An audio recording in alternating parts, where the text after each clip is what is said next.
Forward to seeing Mr. Campbell, Agent Zero, again here tonight. Well, Agent Zero, he's going to need a Heisman-esque moment to upset the number 3 team in the state, Somerville, tonight. It's JD, FNR, Knights Company's front-end rivals after this final break.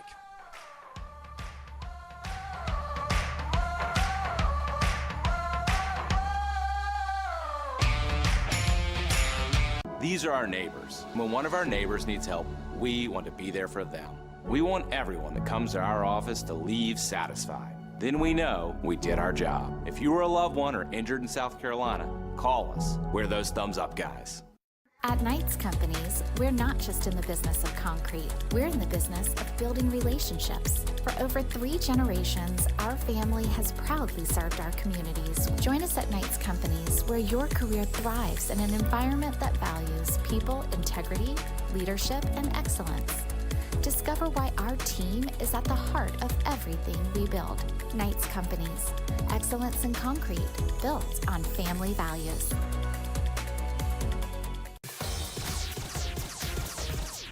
Delta Force Athletics is the home of Delta Force All-Stars, Charleston's premier cheerleading and tumbling center. Our 10,000 square foot facility allows your child to discover their athletic ability, regardless of skill level.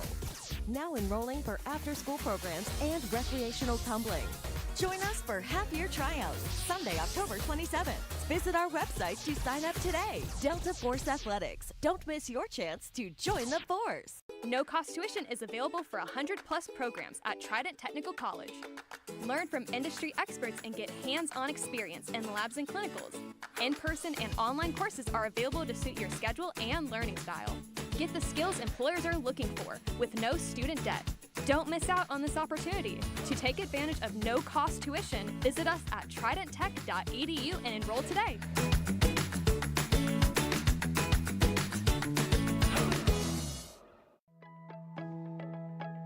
I've been working with Jason Noble for 8 years. As a result, I was able to retire early. I've referred him to several friends and family. I trust him tremendously. Call today to get a clearer picture of your financial future. We welcome you back into Steve LaPrade Field. It's Knights Companies, front-end rivals driven by Crew Chevrolet, Somerville, Fort Dorchester, the rivalry real, the emotions on high. How do we temper those emotions? And dive into our keys of the game, brought to you by Crew Chevrolet on Rivers. You got a friend in the car business. Who's walking away with a W and how are they going to get it done? Well, tonight the Green Wave sporting the white tops, which means they're on the road. They got to be the Road Warriors. Come in, flex their muscles, let Fort Dorchester know from the jump.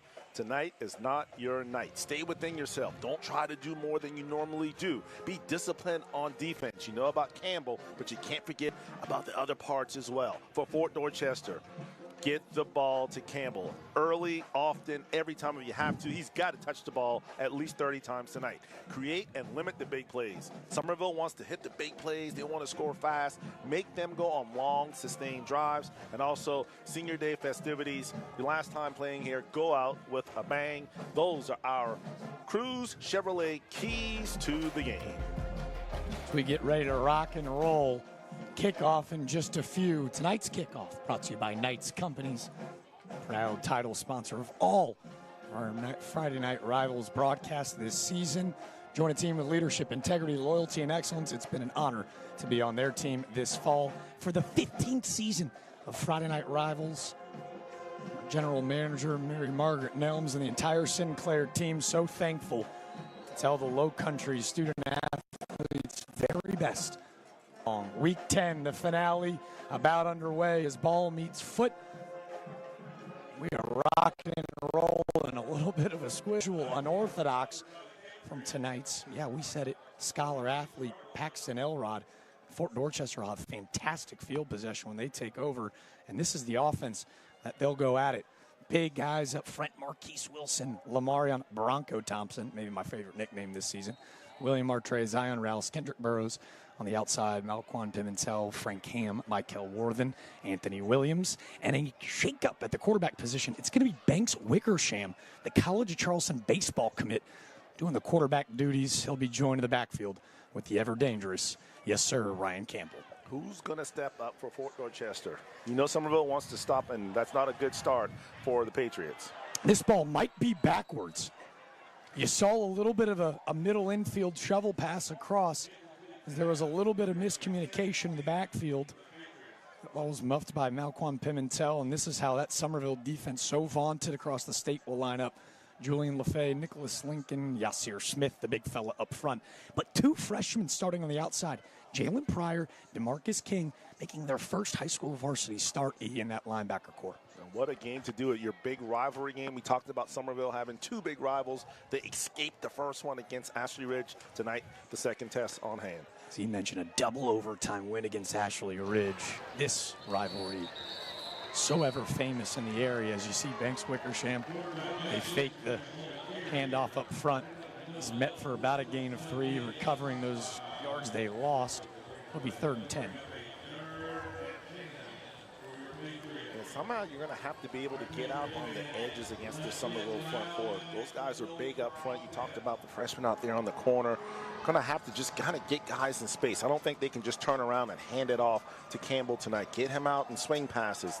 Maybe line him up in the slot. Just move him around and to make him more valuable than he already is. Love that shot of the middle linebacker. He's kind of the quarterback of the defense. Tyree Patton, he leads the way with tackles coming in. And how about this brilliant play call? Little halfback screen, but a better play in the secondary. How about big number 4 laying the boom? Yeah, he's the Travis Hunter of the low country, sure. Ryan Campbell had a ton of turf in front of him, but the safety, Jaden Kelly Murray, sticking agent 0 to pick up a 4, and he'll force 4th down. And you know that's always my favorite call when that rush is coming hard and you know they want to get to the quarterback. One way to slow that rush down is to simply throw that screen. So good job. Good execution, but better preparation. Good job of reading the play by the Somerville defense, led by Kelly Murray. He breaks that tackle. There's nothing but turf in front of him. We've seen Campbell go. Huge tackle on 4th. Somerville will get it. A great roll off of the foot of Mason Rock. Rock solid. That ball's going to be downed at the 6. Great special teams effort as Somerville will trot that big-time offense out, led by their quarterback who's heading to Dartmouth next year, Jaden Cummings, and company on the outside, Jaden Kelly Murray, ZJ Jenkins, the basketball star, Carson Gain. To us, this offense, maybe the most balanced we saw all year. Yeah, I mean, they can do basically whatever they want. A high-powered scoring attack, running it, throwing it, multiple weapons. They're down one weapon, but when you have multiple, that doesn't really bother you that much. You mentioned, they call him the president, Keyshawn Washington, big number 22, who was the H-back, played tight end, played in the backfield. He out with an ankle for the rest of the season, a kid with a bright future on Saturdays. He'll be missed, but his leadership will be key on that Somerville sideline. My first time here at Steve LaPrade Field since the makeover. Very impressed. Got Steve LaPrade Field obviously there from the 42 to the 42 and the big FD in the middle. Nice job. The turf field. Good money up here in Dorchester County. Two guys in the backfield. That ball's on the ground. It squirrels loose, and is Fort Dorchester recovered? It appears they have. Harry Wagers, the head official today, has signified that big number 7 Jackson King, the Mike linebacker, has recovered it. They miss handoff to Javen Williams, in Fort Dorchester is going to have the rock on the 5. Actually, you know what? It looks like he got there at the top, but let's go ahead and give it to big number 94. How about Nasir Spates, I should say, correction. The 5'9" defensive lineman being in the right place at the right time. And this is the type of breaks you need when you're the underdog. Fort Dorchester, nothing to lose, something to gain. They got to get a touchdown here. A field goal will not be enough. Well, this is Wickersham. We saw him do this in the first matchup. Campbell, the patience, bounce it to the outside and find the pylon. Ryan Campbell, his 12th touchdown on the ground this season. The patience, he's flexing. Why would you not? Fort Dorchester with a 6-point lead. He has that type of blazing speed to where he can bounce it to the outside. You see here, you talked about it, Jack, very patient, didn't see the hole, could have exploded, but the offensive lineman doing a phenomenal job of sealing those guys inside so that Campbell could get around the corner. The Fort strikes first. Snap good, hold good, splitting the uprights is Eric Mittag. A 7-point lead for Fort Dorchester. the sweet head mask on, and Agent Zero has made his presence first. We zoom in on that name flag. It says, yeah, call your mom. I'm going to call her after this game and go, Ma, have you heard of the name Ryan Campbell? Well, buckle up. Man, in a rivalry game, anything can happen. Maybe this is a sign of what's to come tonight. We're just getting started. Our first break of the night. Fort Dorchester leads 7-0. You've got a friend in the car business. And you can have no payments till March. New Chevys and used cars too. Now at Cruise Chevy on Rivers. No payment till March with approved credit. Together, let's drive. Details at cruisechevrolet.com. Ever wonder what it's like to work at Knight's Companies? It's more than just a job, it's family. Here, you're not just another employee, you're a valued member of a team dedicated to excellence and innovation in concrete construction. We're united by our passion for building the future together. Join us at Knight's Companies, where your career thrives in an environment that values people, integrity, leadership, and excellence. Discover why our team is at the heart of everything we build. You've got a friend in the car business. No payment till March at Cruise Chevy on Rivers. Choose your new Chevy or certified pre-owned and have no payment till March with approved credit. Together, let's drive. Details at cruisechevrolet.com. We welcome you into Steve LaPrade Field. Hey, we don't blame you if you're just jumping into the broadcast tonight, brought to you by Knight's Companies. This Friday night Rivals has already seen 2 muffed snaps. Obviously, Fort Dorchester recovering on their end. Somerville unable to recover with just 1 play from scrimmage. Those Fort fans better get away from the concession stand. Their team's already scored a 7-0 lead on the back of Ryan Campbell. And we talked about it, Jack, when you're trying to pull off an upset, you basically need everything to go your way. You got to get those breaks. Fort took advantage of the early break. Now let's see if the defense can come up with the stop. Somerville probably eager to get back. And if anything, Jack, a good wake-up call for the Green Wave. Hey, you just can't show up. This is a rivalry game. Fort Dorchester, they want to win it as well. Zach Wood fires it away, received out at the 25, and about a 9-yard return for Carson Gwynn. That's where Somerville will start over and look for a better start. Maybe a little nerves in that backfield, even though you're the number 3 team in the state. Bullseye on the back always large as we take a look at that defense that forced the turnover on the first play from scrimmage. Malachi Watson, Jaden Peterson, Darian McQueen, front of that 3-4, Pimentel, King, Garrett Parson, and the linebackers. And the secondary, Ryan Campbell, Jordan Wright, Jalen White, and Chaz Mitchell. Tonight's starting lineups all brought to you by Sunbelt Rentals as Jaden Kelly Murray's got a guy. Carson Gwynn with nothing in turf in front of him. He tripped up at around the 25. He was the only guy that was going to make that tackle as Murray. He's like Booby from Friday Night Lights. He can run it. He can pass it.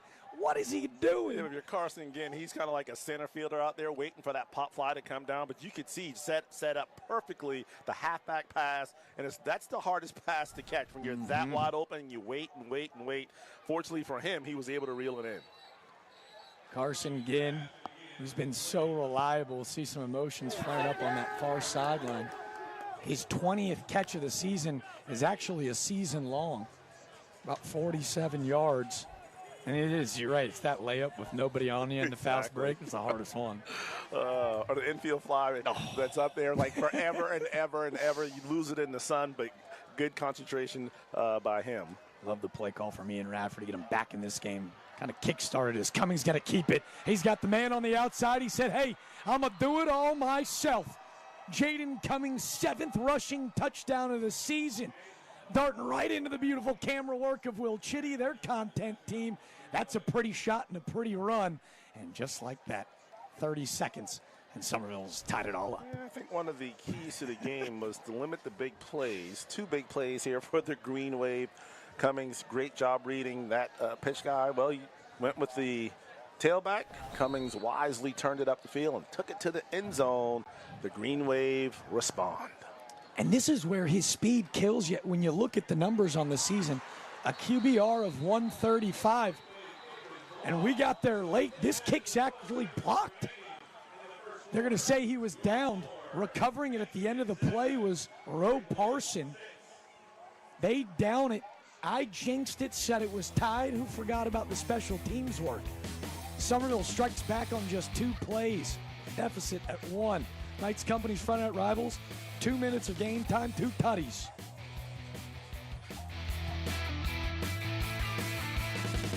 Watch News 4 for scores, highlights, and exclusive Low Country stories. We help people who've been hurt, period. We want everyone that comes to our office to leave satisfied. Then we know we did our job. If you were a loved one or injured in South Carolina, call us. We're those thumbs up guys. Welcome to Purpose Driven Athletics. We are dedicated to mentoring student athletes, helping them reach their athletic capabilities and academic goals. Our personalized approach improves your chances of getting into the college you want. Don't wait. Join Purpose Driven Athletics today. We will give you the mentorship and coaching you deserve. Learn more about us online at purposedrivenathletics.com. Let us help you reach your goals. Your future starts now with Purpose Driven Athletics. I've been working with Jason Noble since he was referred by a friend. He's helped me so much on my retirement journey that now I have no financial worries at all. Call today to get a clearer picture of your financial future. Well, I reintroduce you again. We've taken 2 breaks. We've got 2 touchdowns. Knights Company's front net rivals is off to some absolute fireworks of a start. As we welcome you back in, I jinxed it, said it was a tie ball game. Matt's hard. This was the blocked kick right before we took our break.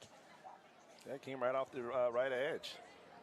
Really not touched at all. I mean, almost like a clear path. Good job getting his hand straight up in the air and able to knock it down. And, you know, a lot of times that one extra point could be the difference later on in the game, or maybe you have to go for 2. But as you mentioned, Jack, I hadn't even played 2 minutes yet. 2 touchdowns. At this pace and at this rate, sponsors are going to be getting a ton of bonus tonight because we are going to be it's going to be a high-scoring affair. Big time. You always love talking about that third unit. Bennett Kelly, who's 32 of 36 now on the season in PATs, his only 4 misses have been blocked. Said it was recovered by Roe Parson, but let's shout out Duke Williams of Fort Dorchester for blocking it. Another little pooch kick that's actually recovered by Roe Parson. And yet again, you see that kicking unit for Somerville struggling to get it downfield. Fort Dorchester will take over with great field possession. I'm telling you, if I could start every drive at the 40-yard line, I'd take it. You know, it's outstanding field position for the Patriots. Now let's see if they can capitalize. I was going to ask you before Somerville scored in 2 strikes, what do you need to see now out of Fort for a little resiliency to get momentum back on their sidelines? Definitely just not a 3 and out. Well, how about this? Bounces it to the outside. Great containment on the edge was Yasir Smith. It looks like that was Jacaden Pendergrass firing up from the 2nd level to finally corral Campbell. And you have to figure that obviously Somerville is going to key on Ryan Campbell. I mean, a spectacular athlete, 5'9" junior, if not the best, definitely one of the top 3 best running backs here in the low country. So that's why we talked about the fact that somebody who's going to step up and complement him. At some point, either you're going to have to use him as a decoy or maybe have him throw a halfback pass or whatever it may be. But best believe all 11 eyes, or I should say 22 eyes of Somerville focused on 0.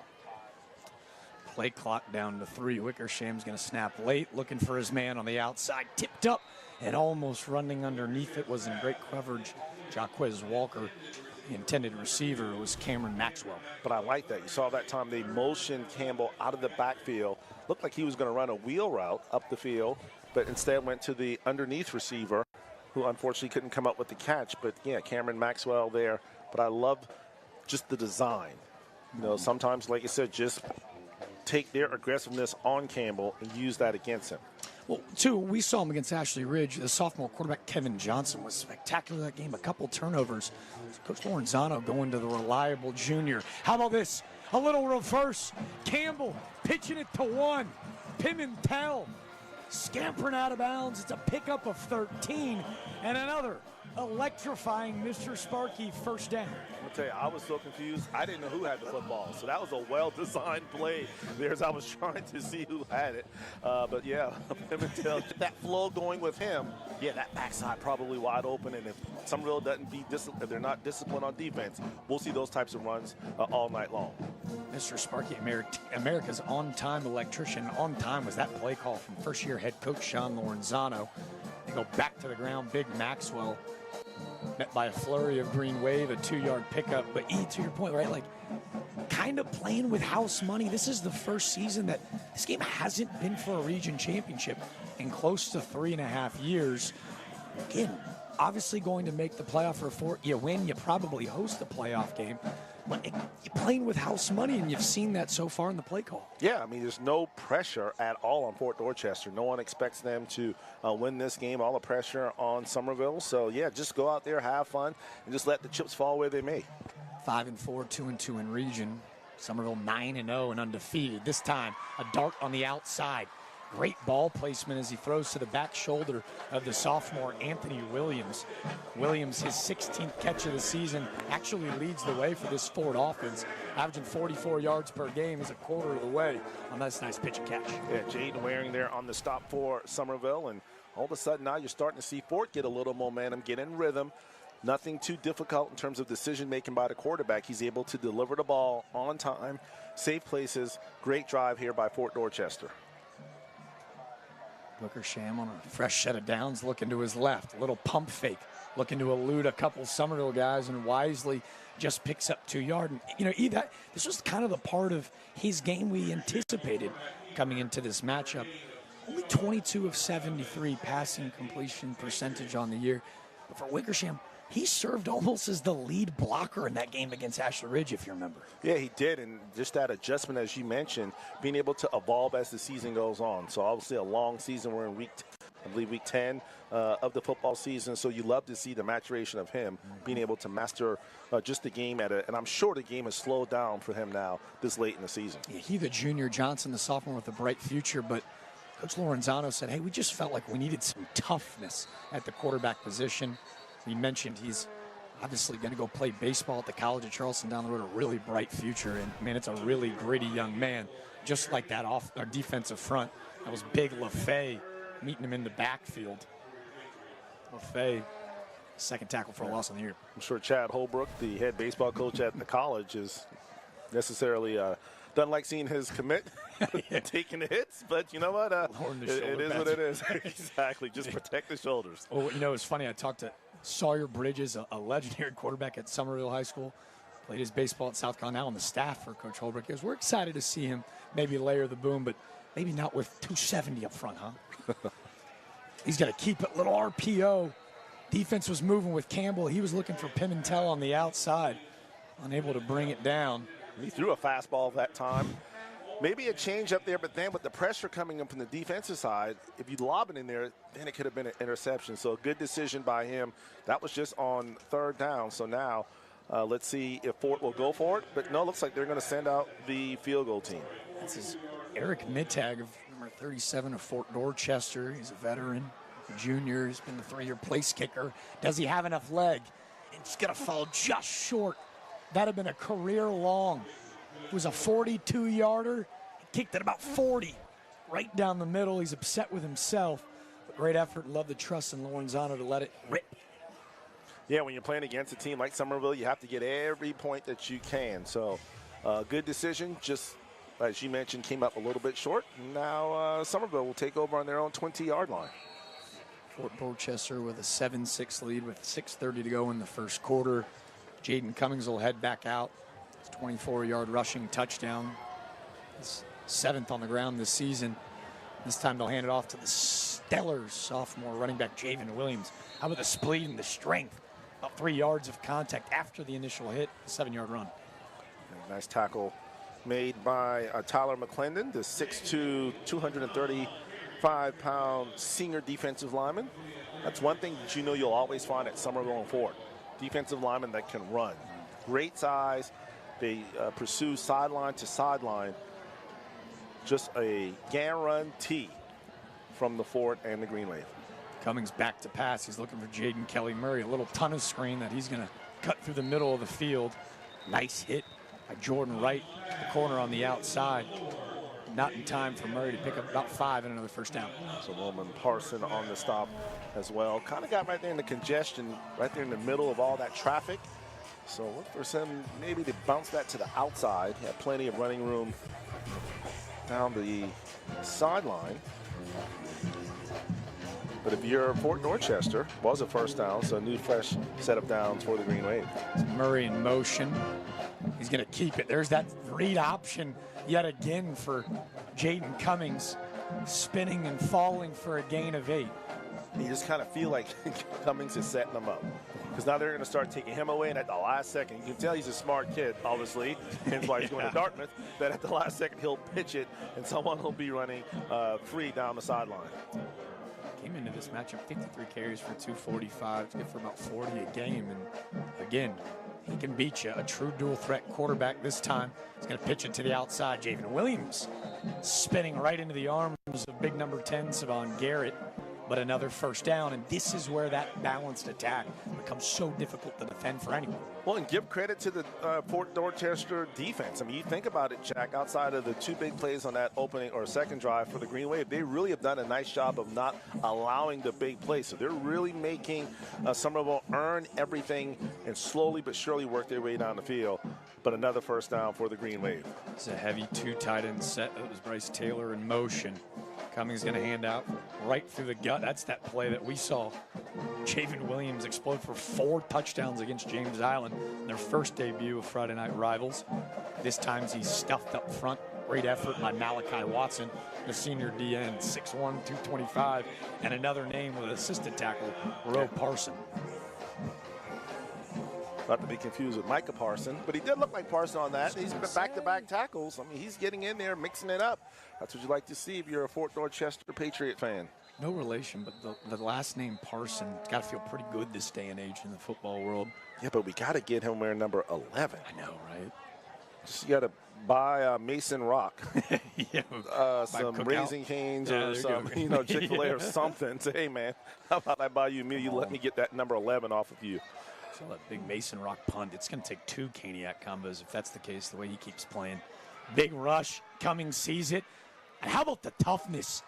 Oftentimes you see the quarterback out for the slide. Maybe that's a lesson at the next level, but not tonight. Not in a rivalry night. Jaden Cummings sees and feels the pressure, flies through the middle of the field. It's a 12-yard pickup. Yeah, that arm tackling once again as he misses the tackle there. 2 tackles, and finally they're able to get Cummings on the ground. Quarterback that's just determined to not lose his final appearance here at Fort Dorchester. Jackson King coming in, Mike linebacker. We already saw in the first drive, so crucial on the fumble recovery. Here's the arm tackle, 5'11", 220. Do not want to mess with big 7. And Somerville's going to drop back. On the run, how about this dart? Turn the lights off in the building.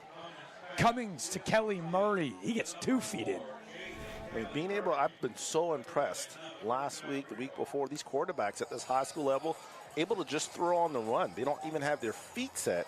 And to be able to be that precise and to be able to hit right along the sideline, that's a big-time throw by a big-time player. I joked about it on that first halfback pass, but he's Booby Miles. Jaden Kelly Murray, what can't he do? He can catch it. He can run it. He can pass it, too. If you want to win, put number 4 in. Another impact play and another Mr. Sparky first down. This time they go to the ground, a little counter to Javen Williams. Tackled, nice backside pursuit. There's Malachi Watson in there, and also Casey McLeod. Yeah, I'm not sure who did the weigh-in for Fort Dorchester, but I can assure you that Casey McLeod is not 235 pounds. No. Malachi Watson tripping up and tackling Javen Williams. Nice stop on second and short. I mean, this front 4, the Fort, these guys are all over the place. They can run, they pursue, they play hard. I mean, they're going to give Fort Dorchester, a chance. So when you got that type of front 4 that can flush Cummings out of the pocket and make him make plays on the run, you're doing your job. Let's see if they can't bring some pressure on 3rd and 3. There's Murray in motion again. Cummings is going to keep. This time he does pitch. Beats a man to the corner. Great block on the outside by Zinjay Jenkins to free up Murray. Will scamper out of bounds and pushed out of bounds by Jordan Wright, but not before. Another Mr. Sparky first down. They teach those wide receivers how to shadow block. Just basically want to dance with the cornerbacks out there, keep those hands in and not pick up that holding call. So good job. Even if you don't block them, just get in their way so that they can't get around to make the tackle. Nice job by the Green Wave. Is it a read or a speed option? Everything is through the vision and the eyes of obviously Cummings is that speed option, whatever the heck you want to call it, takes him in the rapid repair red zone.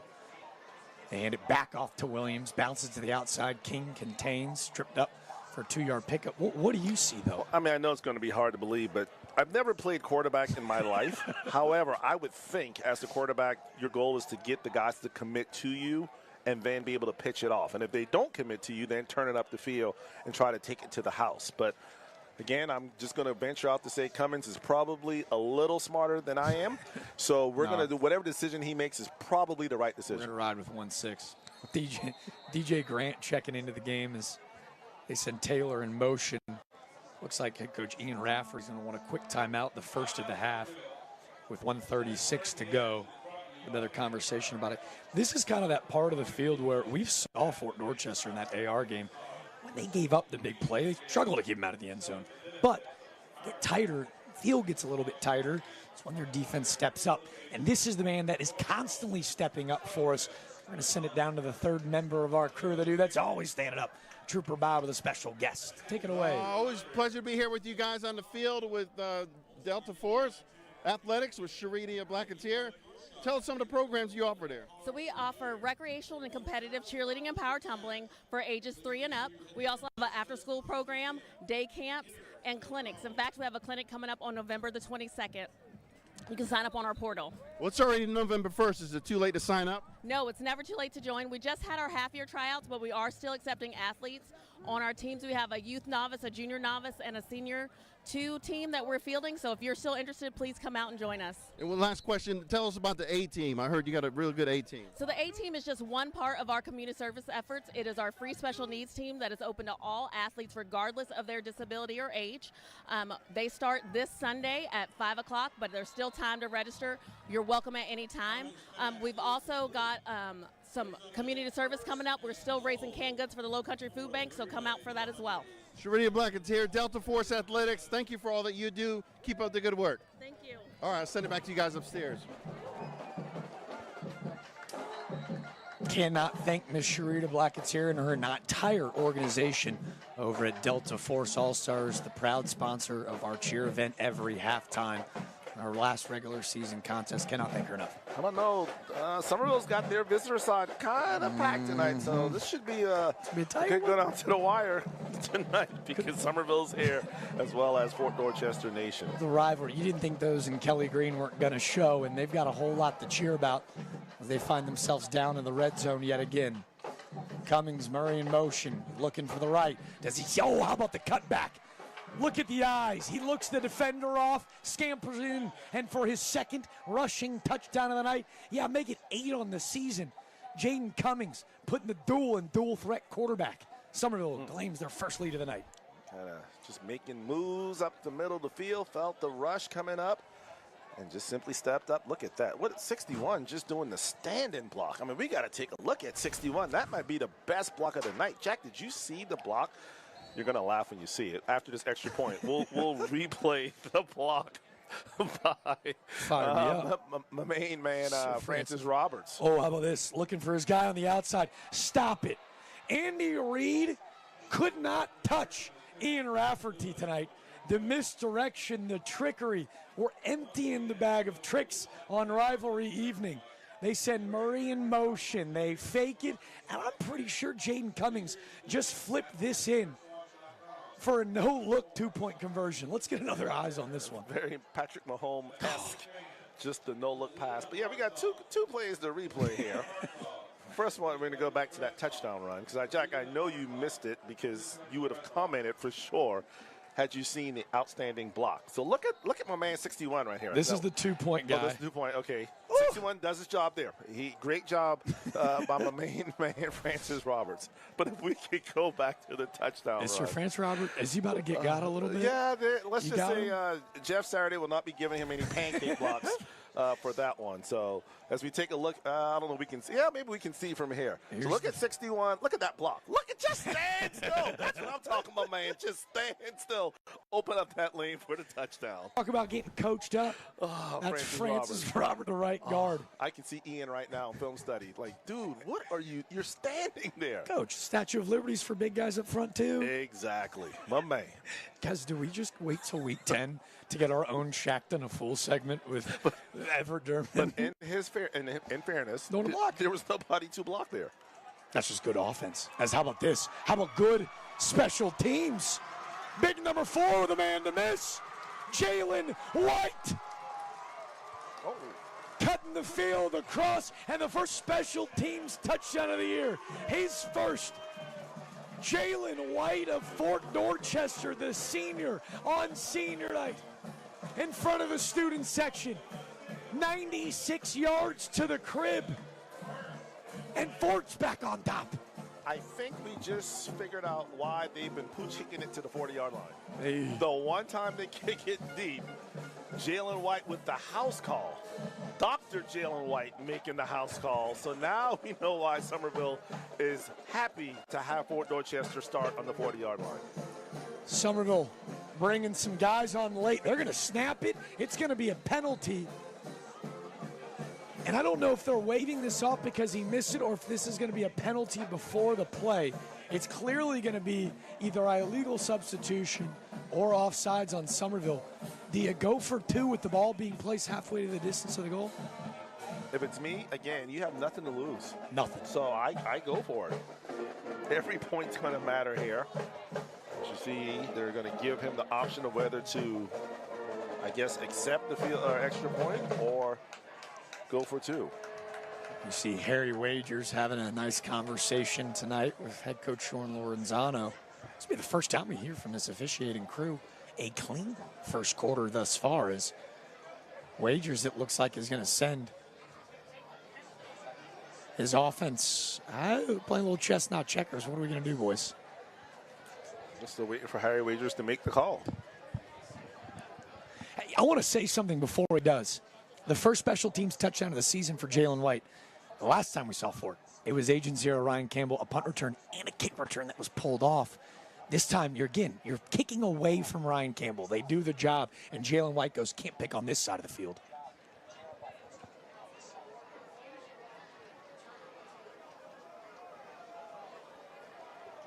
So we are going to get the official offside from Harry Wagers as we look to get his mic working. It looks like Fort sending their offense back on the field. Why not?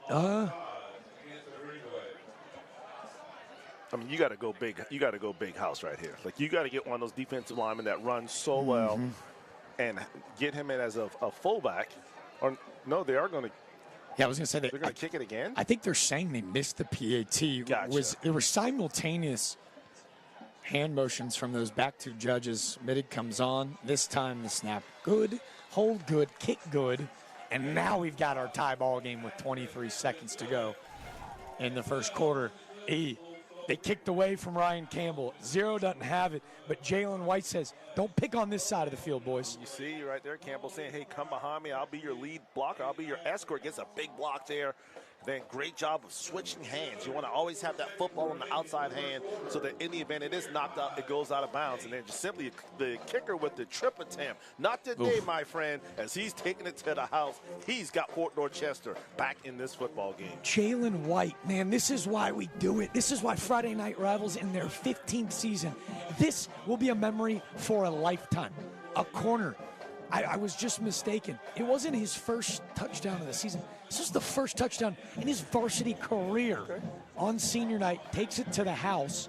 And 2, we want to make sure Coach Lorenzano's listening when they go back and do film.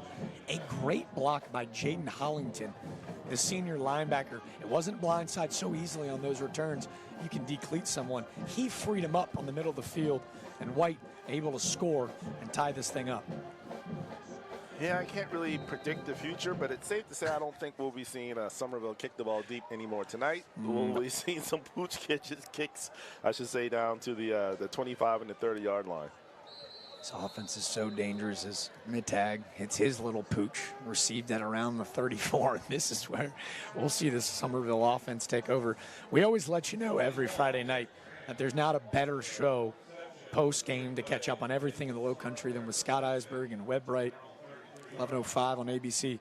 14-14 in the first quarter. That was the first penalty we saw. Talk about clean. They're going to have enough highlights to last them a lifetime. Exactly. They can now go start watching the other games because, yeah, just an outstanding first half, a big rivalry game. coming in, Jack, you and I were like, this kid on paper it seems like a mismatch, but then you had to remember when it's a rivalry game, total records out. You know, Fort's going to give their best. Somerville's going to give their best. What a great test for both teams as they head into the playoffs.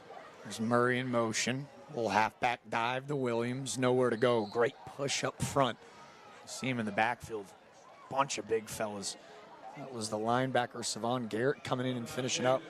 Don't forget about big 92, Jaden Peterson, very disruptive. Man, we need some water, some oxygen, everything after that first quarter. That was exciting on both sides. Big plays, offense, defense, turnovers, kickoff returns. We saw it all there in the first 12 minutes, Jack. Ooh, buddy. A fumble on the 5 gets the first tutty of the game. A kick return for Fort ties it back up. That Somerville offense, the number 3 team in the state, so balanced. They did their thing. It's 14-14 after the first quarter. Knights Companies. Friday Night Rivals, driven by Cruz Chevrolet, drives right on into the second quarter after this short break. What's next? Code 55, ceiling fan. Fantastic. With a broken ceiling fan, I've had to improvise. We can just fix your fan. Yeah, that might work better. All set. Thanks. Oh, look, honey, for outdoor use only. You don't have to put up with any malarkey. Call 888-8-SPARKY. Is your child struggling in school? Do you know a child 16 to 19 years of age who has dropped out, lacks discipline, or is on a destructive path? Then give the Will Lou Gray Opportunity School a try. The military-style school provides an alternative education to young adults in need of a second chance by offering academic instruction by state-certified teachers and job-based training. Students live on campus during the 14-week program, which is virtually free. For more information, call us or visit willlougray.org. Chronic low back pain impacts millions of people. New research suggests that for many, pain signals are actually transmitted from a nerve inside the vertebra. The Southeastern Spine Institute now performs a revolutionary procedure that actually stops these signals and ends the pain. The intercept procedure is one of the only spinal procedures that we do where patients can resume normal activity literally the day after. See if you're a candidate for the intercept procedure. Call today. No doctor referral is needed. Rapid Repairs is the standard for electrical repairs in the Lowcountry. We offer our clients a peace of mind with a professional experience that delivers industry-leading guarantees and straightforward pricing. With over 20 years of experience, our licensed experts handle everything from inspections to installations and repairs with precision and care. Call now and get a 10% discount on your first service. You deserve the best. If your home needs repairs, call Rapid Repairs. As we welcome you back in, tonight's company's Friday Night Rivals, driven by Cruz Chevrolet, 14 apiece between Fort and Somerville. But we have to shout out our guys at Sunbelt Rentals who have provided that scissor lift for us all year. Without the right equipment, you've got no game. We say thank you. And how about our guy, Mr. Tim? Oh, yeah, buddy. He's the best in the business, always so well prepped. And I think we're doing some fishing. What you got, Tim? Doing a little bit of everything. Talked to Tim before the game. How about this? Tim is going to, I believe he said, his 45th high school reunion next week. Man, I didn't even know Tim was 45 years old. No, man. You see the energy and the juice. He's the best in the business. We're so thankful for our entire crew. I love the creativity week in and week out. We love Sunbelt Rentals for taking care of us. As Somerville get ready to take back over to start the second quarter. He's dancing in that backfield. Great pressure up front by Malachi Watson. Cummings able to escape. Was looking for his intended target. Bryce Taylor falls incomplete. And the Fort doing a nice job of not allowing him to get comfortable back there. They're constantly making him be on the move when he wants to throw the football. Don't get me wrong, he can still throw it on the run, but yes, you don't want to allow him to just kind of sit back there and pick you apart. To your point, this is one of the most efficient quarterbacks, not in the area, in the entire Palmetto State. A QBR 135, 206 yards per game. It'd be more if they needed him to. 22 touchdowns and 1 interception. You give him a clean pocket, watch out. Like this one, on a frozen rope. Clean pocket and an absolute dime. Jaden Cummings. Oh, buddy. A 68-yard dart to Jaden Kelly Murray. Jaden to Jaden. Mama, there goes that man. Jaden Kelly Murray. That's a bad man. Literally got behind the secondary, didn't have a chance. You know you're not going to be able to run him down. And just in stride, Jaden to Jaden. Now that's a combination. Not as potent as Johnson and Johnson, but Jaden and Jaden has a nice little ring to it. It also has put the Green Wave back on top. Run their special team unit back out. Kelly fires away and hammers it home. The long snapper, Nolan Geit, the holder, Cooper Cafina. Ben Kelly rocks his 33rd PAT of the season. Jaden to Jaden. I'm sorry if I hurt your ears at home popping these mics, but are you kidding me with this throw? Jaden Kelly Murray, his 8th tutty of the season's a fire one. Somerville back on top by 7. Keeping it local and giving you the facts, weeknights on News 4. You've got a friend in the car business. New Chevy trucks and SUVs, no payment till March. Certified pre-owned and used vehicles too. Crew Chevy is Charleston's choice for best domestic dealer 9 years in a row. Together, let's drive. CrewChevrolet.com. At Knights Companies, we're not just in the business of concrete. We're in the business of building relationships. For over 3 generations, our family has proudly served our communities. Join us at Knights Companies, where your career thrives in an environment that values people, integrity, leadership, and excellence. Discover why our team is at the heart of everything we build. Knights Companies, excellence in concrete, built on family values. You've got a friend in the car business. And you can have no payments till March. New Chevys and used cars too. Now at Cruise Chevy on Rivers. No payment till March with approved credit. Together, let's drive. Details at CrewChevrolet.com. 11:30 to go in the second quarter, and we've already got 3 touchdowns. The defense, the special teams, and the offense. Jaden Kelly Murray from a dart, the 23rd passing touchdown, Jaden Cummings. And it's got these fans going, we'll be all right. Fort Dorchester night, you see the thumbs up guys, fan cam. Your personal injuries attorneys at Miller, Siegel, and Ward, winning cases, winning your trust. We love the thumbs up. Come on. I mean, at the end of the day, Jack, it could come down to who can get a stop first. Both of these offenses are looking very explosive. Now, granted, Fort Dorchester got their opening touchdown, only had to drive 6 yards. And then, of course, the special teams kickoff return. But, again, at the end of the day, points are points, no matter how you get them. So if your offense can't get it, if the special teams can, hey, I'll take that as well. Let's see what Somerville does here on this Knights Company kickoff.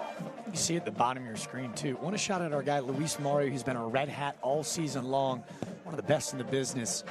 And this time, they do find Agent Zero. They kick to Ryan Campbell. He cuts it upfield.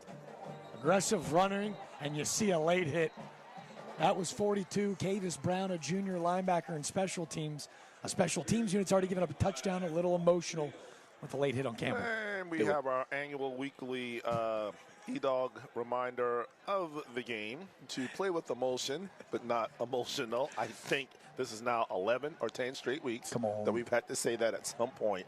You knew you were going to have to say it in a rivalry game because it's just bound to happen. High school kids just playing their hearts out. Foul. But sometimes you just gotta stay within yourself. 15-yard penalty. Harry Wagers, our head referee tonight. Referee officiating crews have been so good all year. That's only the second hanky we've seen tonight. So, to your point, they've been very disciplined to this point. And that was something Coach Rafferty told us, weeks ago against James Island, man. Like, no foolish penalties. Right.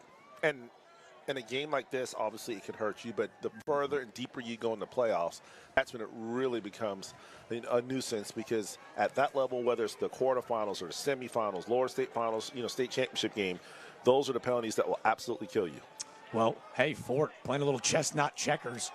They got Kevin Johnson in on the game, the starting quarterback on the season, maybe a little bit more of an aerial threat, a hitch and go on the outside, and they get him.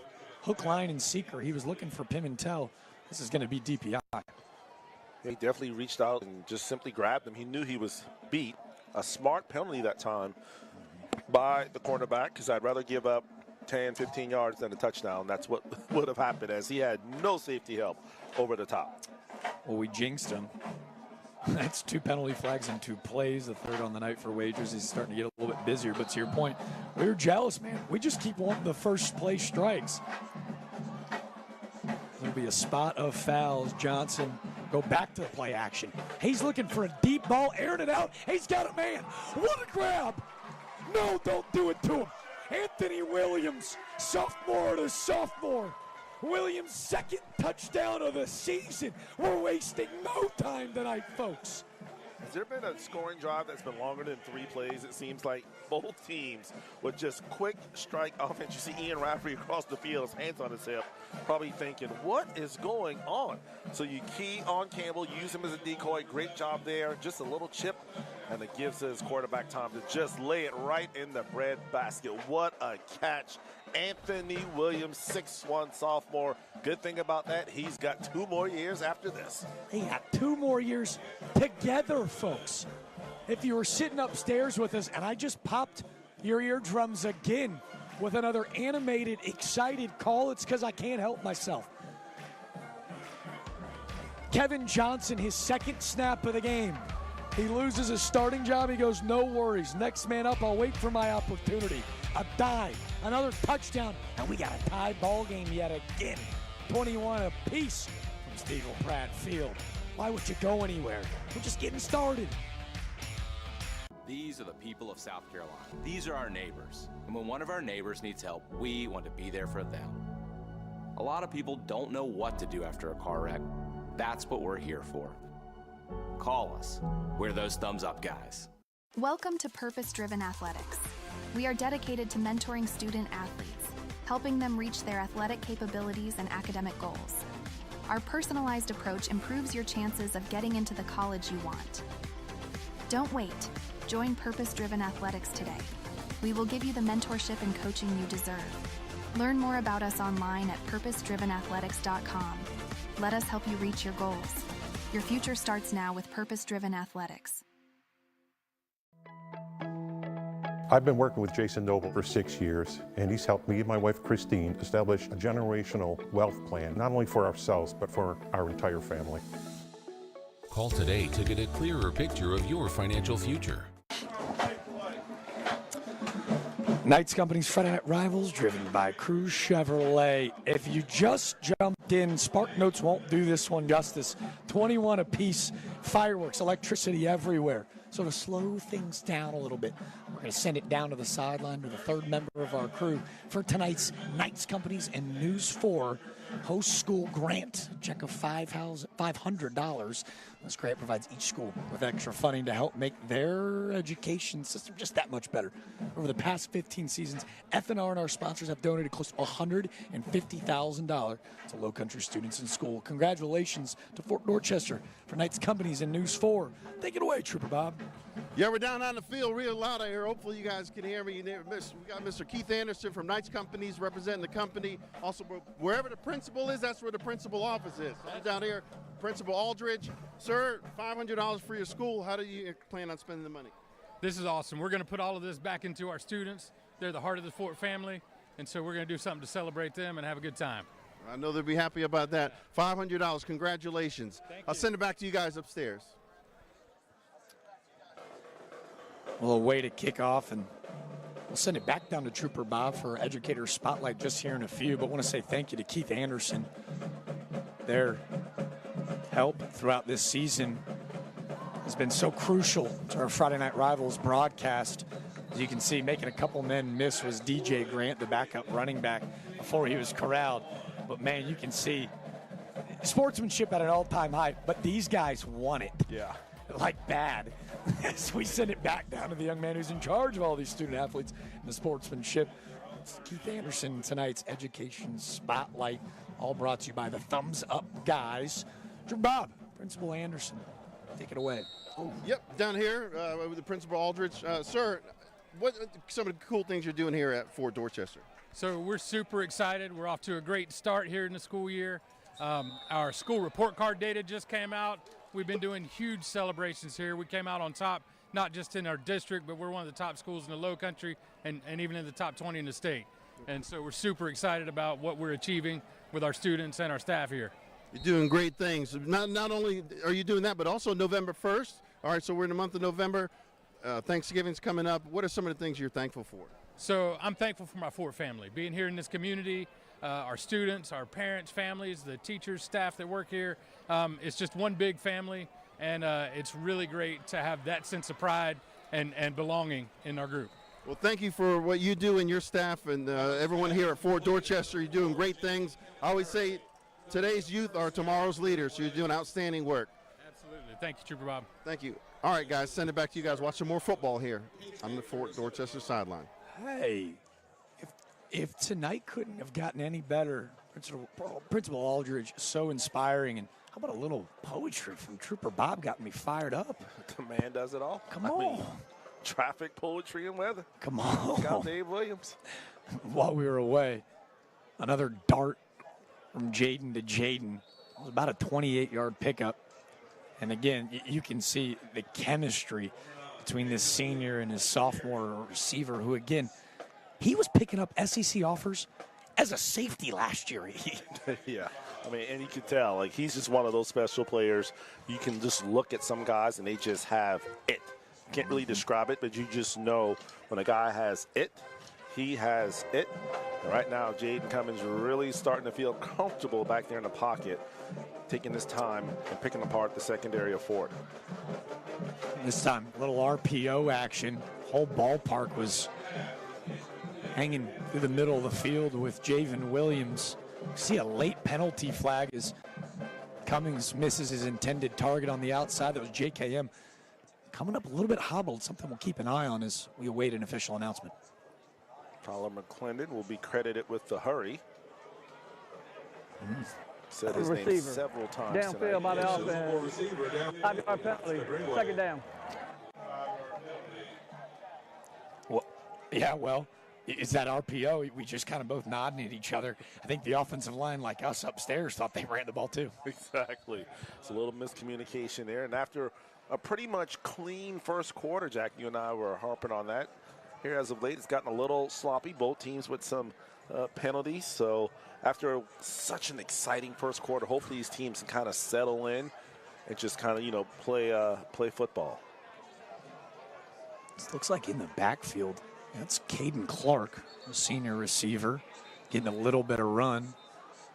As you can see, Coach Ian Rafferty a little beside himself with 9:47 to go in the second quarter. He'll use that second timeout. Clearly, Coach Rafferty not excited about something that he saw. The leader of the Fort. So that's Sean Lorenzano in his first season as head coach. Told you the field named after Steve Pratt ragged on him. So legendary. It's like the next guy, right, was previously at Lake Howell for 6 years. His alma mater, Lyman High School, 15 years in total in the state of Florida. He's got some experience at the college level. He's a GA and an intern with Southern Miss and La Tech. It's a really brilliant football mind, but he expresses the importance of culture. Kind of gives you that James Franklin kind of vibe. The goatee and the glasses and the ball head. Of course, he's got a big game tomorrow against Ohio State. But, yeah, he's done a great job. And, here at Fort, this is not an easy job. I mean, the legacy that, Steve LaPrade has left behind between the kids that he sent to college, the kids that he sent to the NFL, coached some Super Bowl champions. So, yeah, to come in here and have some success, 2 thumbs up to him. Cummings to Kelly Murray. Spinning, make a man miss. The yards after contact. Cut from a different cloth. Built different is Jaden Kelly Murray. At 6 foot, 190 pounds, we told you. He has kind of filled in to that Yannick Smith, Mr. Football type dude role this year. Well, if I were calling it a basketball game right now, I'd say just put him in the washing machine and turn on the spin cycles. He spun right off of them. And again, Fort Dorchester and Somerville, both teams, they continue these arm tackles. These guys are too elite, too big, too fast, too shifty on both sides of the football to think that you could arm tackle. You got to get 2 arms, 2 arms on these guys and get them on the ground.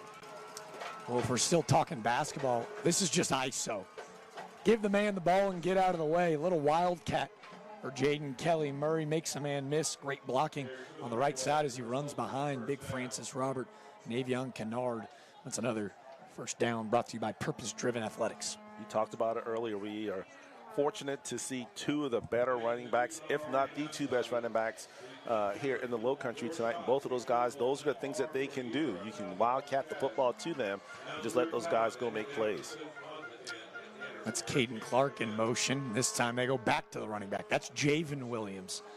And two, if you've been with us throughout the 10-game slate for Friday Night Rivals, we saw this guy with 4 of his 6 touchdowns in one night against James Island. Coach Rafferty even laughed at halftime like, hey, kind of a boring ball game, but doing what we needed to do to win. It was all Javen Williams that evening. This offensive, like, I guess, explosive fireworks are like, they've been doing it all year, but that night it was Williams. Now tonight it's JKM. Trying to pick your poison. Pick your poison, so this time, do it. If it ain't broke, don't fix it. Jaden Kelly Murray in that read option, he keeps and moves the chains. Yeah, you know, when you're the leader, the offensive coordinator for Somerville, you kind of feel like Oprah Winfrey. Like, you get 4 touchdowns, and you get 3 touchdowns, and you get 2 touchdowns. It's just, you know, it's just a blessing to have that much talent on that side of the football, knowing that whether you need to run it or throw it, or in some cases run it and then throw it, as we saw in the first quarter, you have the athletes to execute the game plan. It's time. Williams in the backfield. He cuts right. Big tackle on the outside. Looked like a couple dudes in there. Jaden Peterson. Like maybe number 5 as well. Coming in, flying in. Jordan Wright. Appears it was. And ball down to the 2, 2nd and 2. To your pointy, Oprah Winfrey, pick your poison. Who's going to get the touchdown here? Murray in motion. Back to Williams. Yes, sir. Javen Williams, his 7th touchdown of the season. And yeah, he said, yeah, slight work, we do this. But there is a flag. Hold your horses, folks. Somerville seems unfazed as it looks like they're actually going to pick up that penalty marker. Well, it looks like we flashed the graphic, but it did look like our head official, Harry Wagers, picks one up. It will be the 7th touchdown of the season for Javen Williams. Kelly on for the extra point. Fires it through the uprights. And Somerville, a clinical possession, extends the lead back to 7.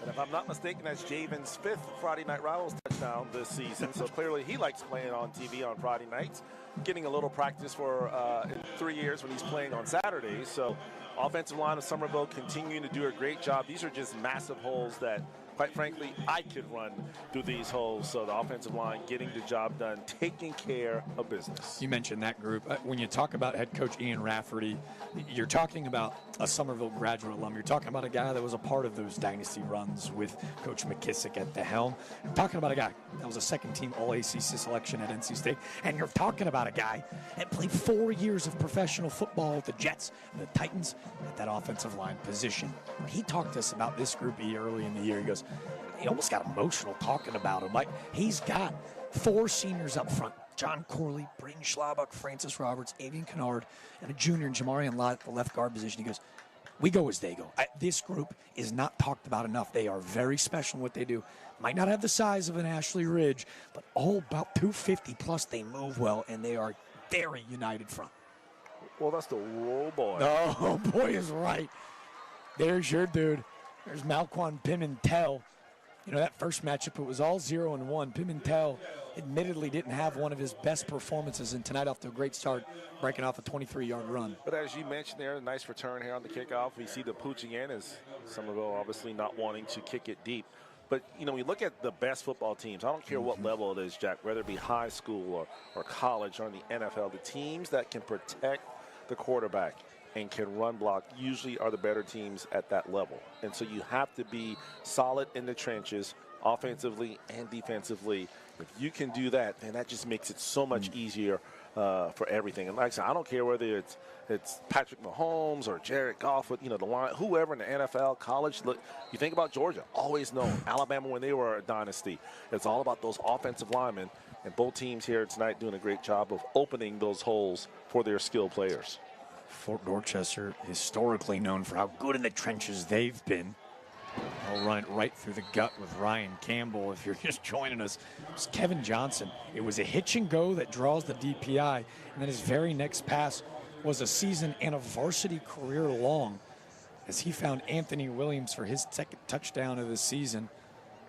Coach Sean Lorenzano getting really aggressive. Also, we mentioned playing with house money. Already have a secured spot in the playoffs. Can't win the region as Somerville's already wrapped that up. But he's allowing his young sophomore to come back in. It was his 5th passing touchdown this season to grow up a little bit. Well, the one thing you want with the playoffs, around the corner a couple of weeks, you want to kind of stay fresh. So end this regular season on a high note. Well, hey, that might be another opportunity for Johnson, who's a really athletic kid. Maybe early on in the season we see him try to escape the defender, this time wisely throwing out of bounds before Julian LaFay. His team lead 15 quarterback hurries, just nearly grabbing his 4th sack. Ian Rafferty won, I think, the intentional grounding. Like, hey, yeah, he threw it to somebody, but it was my sideline. But I don't think Ian's going to get that call. A huge 3rd down coming up for the Patriots. I was going to say, didn't get out necessarily of the pocket, but did it look like maybe there was a receiver in the area? 50-50. We'll go 50-50 on that one. That's where we love our job a whole lot more than those incredible men in the stripes. Is 3rd and 6 up. Johnson's going to bounce it to the outside, turning the shoulders, and he's going to throw this one into the first row. Wisely getting to 4th down without making a turnover, but Somerville gets the job done on 3rd. And now you're in that situation where obviously you can't attempt a field goal. Your defense has really not had a lot of success coming up with stops here, but looks like they are going to send on the punt team, and hopefully they can pin Somerville and make them attempt to go on a long sustained drive here midway through the 2nd quarter. Hey, in an interesting move, we saw Mason Rock pin Somerville down to the 6. He's now the snapper, and it's going to be mid-tag that's on. There's the rugby style. Said it was an interesting formation. He's going to keep it and scamper for about a pickup of 4. Yeah, but he's way short. Way short, as you could tell. They send out the wrong punter. I think Somerville may have felt like something was coming too. They were all over it, and now Somerville is going to have great field possession, taking over their own 41. Give credit to you, Jack. You spotted that right on point, that the alignment was a little different. Yeah, he didn't even get it. Was a straight fake. Tried to outrun the defense, but as you can see there, to knock him out of bounds, number 49, Grayson Greenway, the linebacker, junior, did not fall for the okie doke. And Mittag, he has punted this season, but it was interesting after the success of Mason Rock. You saw Big Bronco Thompson ushering him forward. Maybe it was a read, hey, let's go for it if you've got room, or it's a rugby-style punt. The trickeration does not pay off in this front for Dorchester. Looks like Somerville's going to be heading back a few yards on a pre-snap penalty. After not seeing Harry Wagers at all in the first quarter, now he'll be signing autographs at halftime. It's him and his crew. They've been a little busy tonight. Good crew we have here tonight at Fort Dorchester. An official announcement. They're trying to see if they want to accept or decline the call. Holding by the offense. 10-yard penalty. Playing 1. I say it was only a 2-yard pickup from Williams, but with it being a hold, they'll opt to make it 1st and 20. You mentioned that crew: Harry Wagers, Larry Williams, Michael Citrano, Chad Birch, Wayne Turn. The crew tonight, they do such a great job. There's a shortage of referees in the area, so we were so appreciative of those that are able to jump on with us week in and week out. We really have had the best of the best on these TV games. Great job to all of the officials. There's a little RPO. Tricked me upstairs yet again. Cummings this time, maybe not so wisely, decides to keep a big hit up front. Number 50 for Fort Dorchester. That was Thomas Wayner. Big hit in the backfield. Yeah, Peyton Hurts as well. DB coming up, cleaning up the scraps. And all of a sudden, that looks like a wise decision by Fort Dorchester. So 3rd and, well, I think they may have lost a couple of yards there, Jack. I was going to say about 3rd. That would be 2nd. They redoed it down. That's hard. 2nd and 12, or 2nd about 22 now, give or take. Trips on the outside. Cunningham going to apply. Cummings, big hit again. Climbs the pocket, tries to cut it back upfield, but Jaden Peterson was waiting for him. He's got 1 tackle for a loss on the year. That's a gain of about 2, so he won't have a second.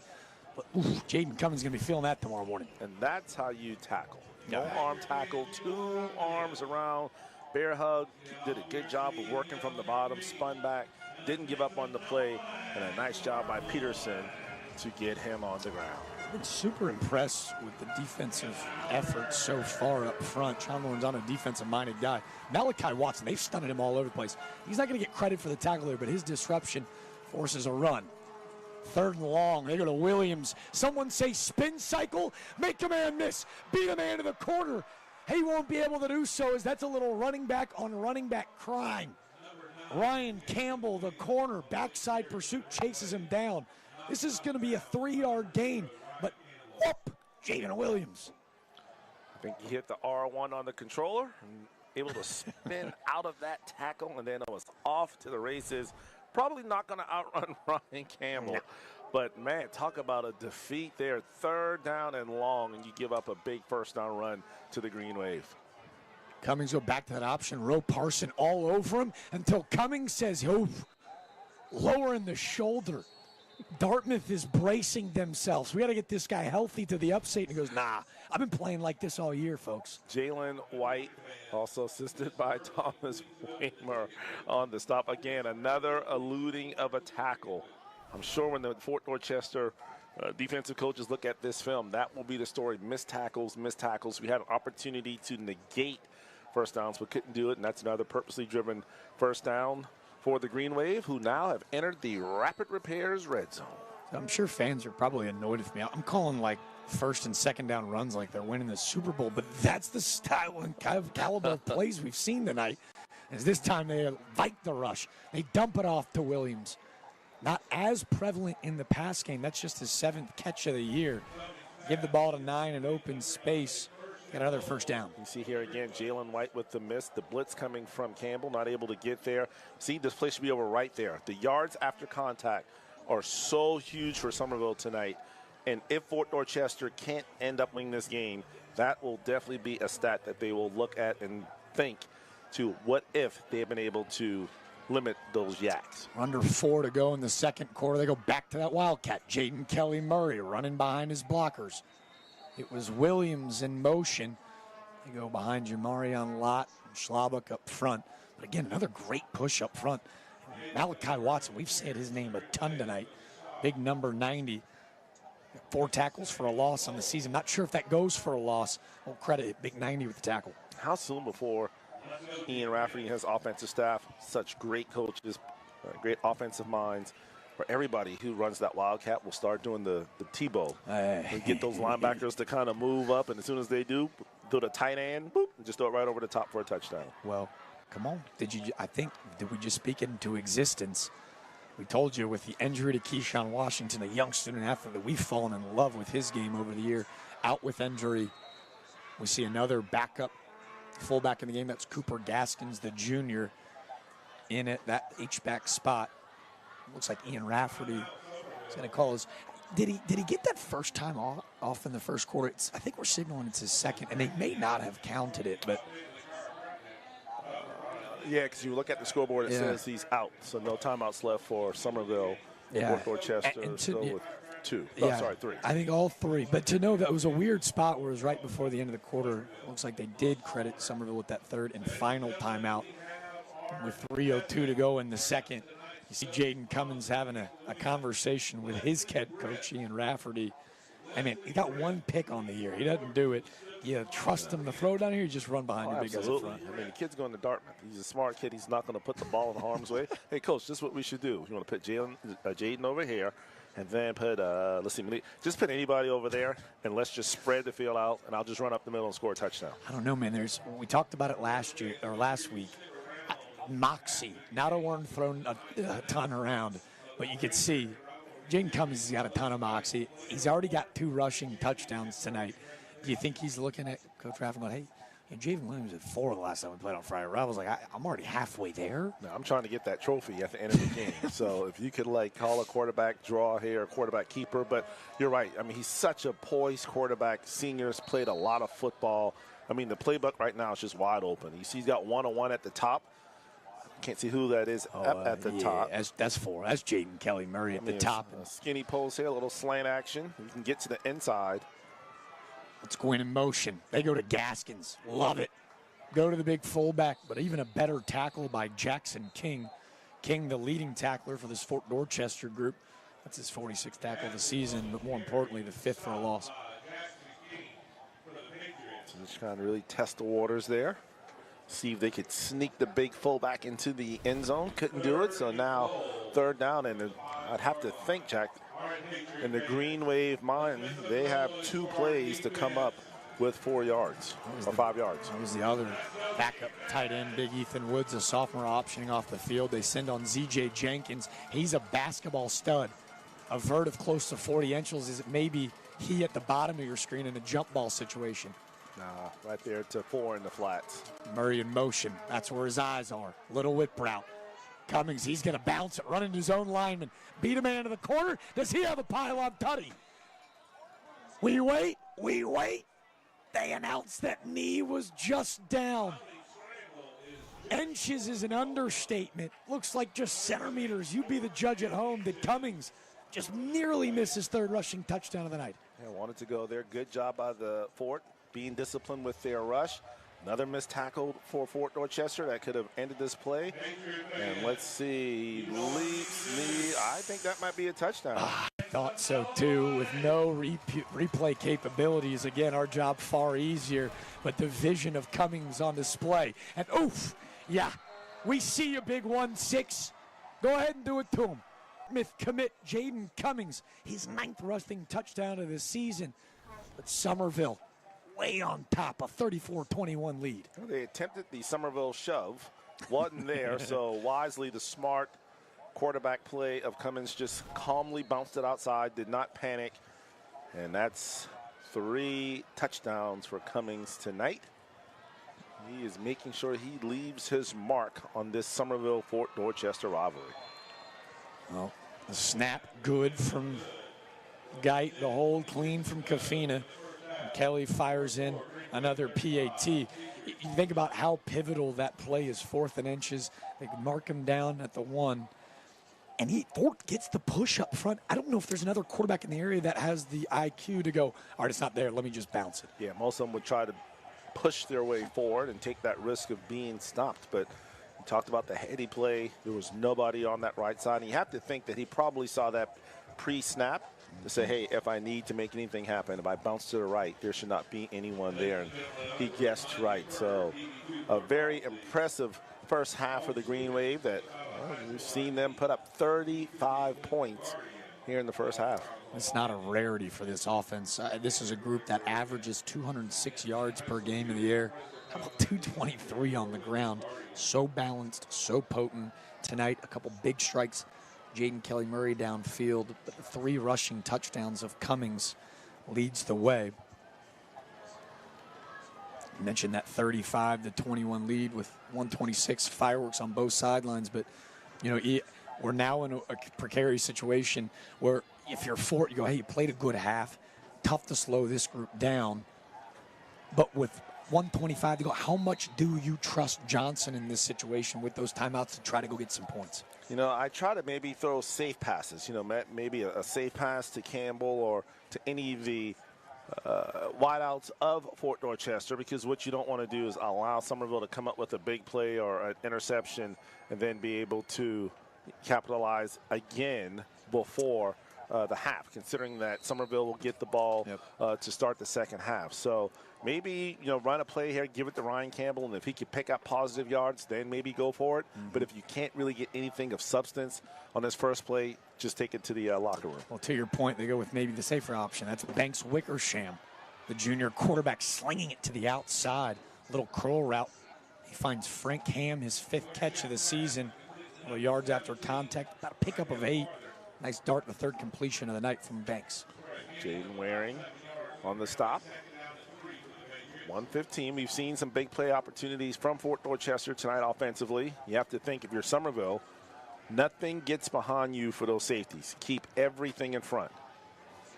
This time, little screen to the outside. He finds Pimentel, breaks a tackle. There's the story of the night, breaking tackles as Pimentel, rumbling, stumbling. Looked like it was going to be a loss on that screen. Wisely gets up, gets to that sideline, Judge, and they're moving. Well, and if you're Somerville, you're happy with that. Just keep that 5 yards. If you want to dink and dunk, we are more than happy to let you catch, and then we'll come up and make the tackle. Another purpose-driven athletics first down with 4 seconds roll off the clock. Got to watch out for a big hit from behind. This is a youngster, folks, that you better get used to it. Jalen Pryor sheds a blocker. Looks like it's not going to be a sack, a gain of 1. But Jalen Pryor, a freshman whose dad's actually the varsity receivers coach, bouncing up and down from varsity to JV this year, getting a run due to some injuries, and he has been spectacular the last 2 weeks of the year. Jack, I'm telling you, that play, if they had called a double move, Fort Dorchester would be in the end zone right now. They had no safety help over the top on the bottom of the field, and it looked like he was going to do a double move, and then he just kind of did a curl instead. If he were to pump fake and just take off, that could have potentially been a big play for the Patriots. See, he's got time. He steps up in the pocket, and then maybe his vision leaves with that route. You mentioned just being short of the markers. Too, is that maybe a situation where, as your junior quarterback, do you throw him open downfield? Or I mean, it's youth on the outside with Michael Worth and Anthony Williams, just sophomores as well. Like, is it a read option on the outside? Yeah, well, too? his receiver kind of came back, so I don't even think it was in the play. Yeah. Too. So now I wonder if the Fort Dorchester coaching staff saw that. And as you take a look now, yeah, Somerville has quickly made the adjustment as they have safety help over the top on both sides. Mentioned that safety over the top on the bottom of your screen. That's Melvin Teal, the basketball standout. But how about a standout up front? Get up, stand down. Look at the big fella. Julian LaFay, his 4th sack of the season's an angry one. 6'2", 275, making his presence felt. Good pass rush there. Offensive unit not sharp there, and the Green Wave able to come up with a big sack. It looks like Fort's going to take another timeout with 40 seconds left. That's a kid that we love to brag on that first game. It's just a one-on-one spot with the big fella, Lamarion Bronco Thompson, as all his buddies on campus call him. Bronco Thompson, who usually plays in that pulling left guard spot. They had him on the right guard position that last snap. Curious if maybe the footwork got a little tied up, and LaFay, he took advantage of it. Just got to move your feet. You got to be like a dancing bear and keep those guys in front of you. Give your quarterback some time to look over the field and find an open receiver. But, yeah, when you have that pressure, you can feel that heat coming on you. It's very hard, especially at this level, Jack, to kind of keep your head up and down the field looking for an open receiver. Well, you know, we'll credit Somerville defensively for taking it away, but a couple big strikes in the air from Kevin Johnson to Anthony Williams, a touchdown, the special teams touchdown, and then the 6-yard run. You know, Somerville outside of that has controlled the football, thus isolating Ryan Campbell. We haven't said his name a ton of this first half. I think he's been more of a decoy here in this first half, maybe just kind of pacing himself. I'd be shocked if we didn't see more of him in the second half. Look at the blitz upfield. He steps up because he heard the pressure and a monster sack. There's 42 of Somerville. Big-time hit from Cavis Brown, the junior. Could have been a plethora of dudes. Blitzing high was 48, Tyree Patton. He feels the pressure. And big 48 layers the boom. There's Yasir Smith in it as well. And when you know that you don't have to worry about the run, you can just simply all-out pass pursuit from those defensive ends. So no worry, good job. And surprisingly, Fort Dorchester takes a timeout to stop the clock with 31.4 seconds left, which means now they're going to be forced to punt. And you best believe Somerville is probably going to put on either the punt block or have an opportunity to set up a big return. So really shocked because they could have just ran this half out. Instead, on fourth down. You know, the confusion upstairs, this is where we go back and forth to, you know, upstairs we had a timeout left for Somerville on the field of play. Somerville out of all 3 timeouts. We let you know on each one of them. So that kind of lets you know how shocked we are by this decision. Why even give this Somerville team the opportunity? Coach Rafferty's just as confused. Lining up all over the place, 4th and a mile with 31 to go in the second. I mean, you literally would not have had to snap the ball again. Half was over. Somerville brings a few, firing away. The dangerous Kelly Murray takes a high arching bounce.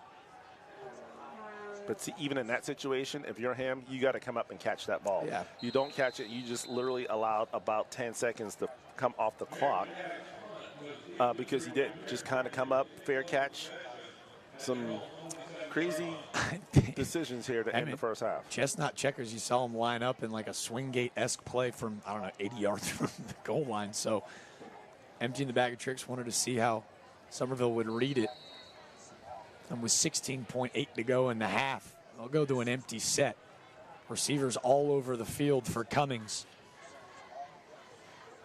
He'll step up. He's going to drop it off. There's his running back. We told you, not totally prevalent in the receiving game is Javen Williams. This one goes in and out of the hands. And if he has aspirations at playing at that next level, especially because he's not a huge, typical, what we now see D1 back, yeah, you got to be that third down kind of scat back.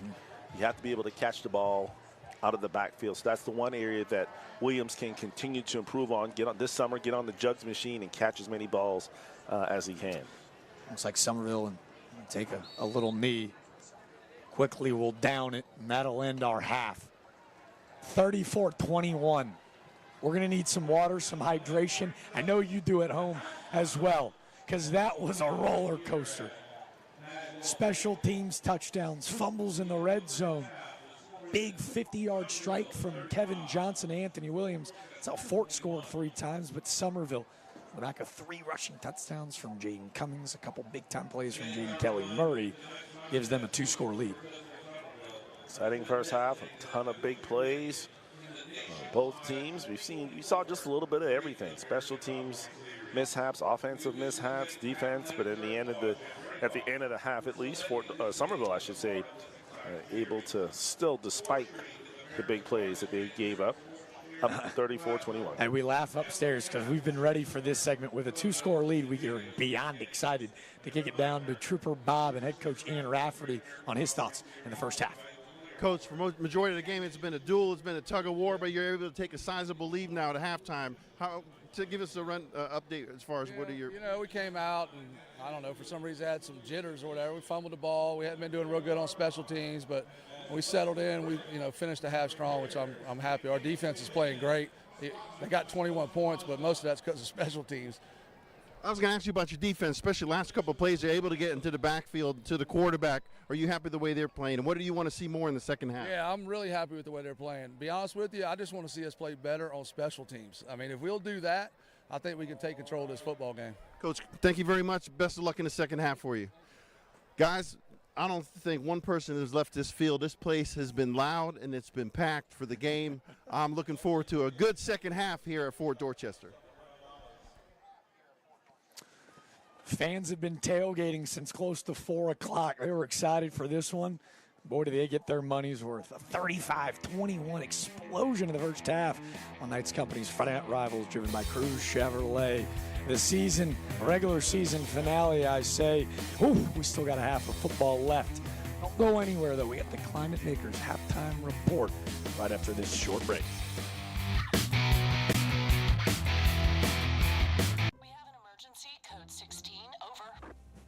Earplugs, Jane.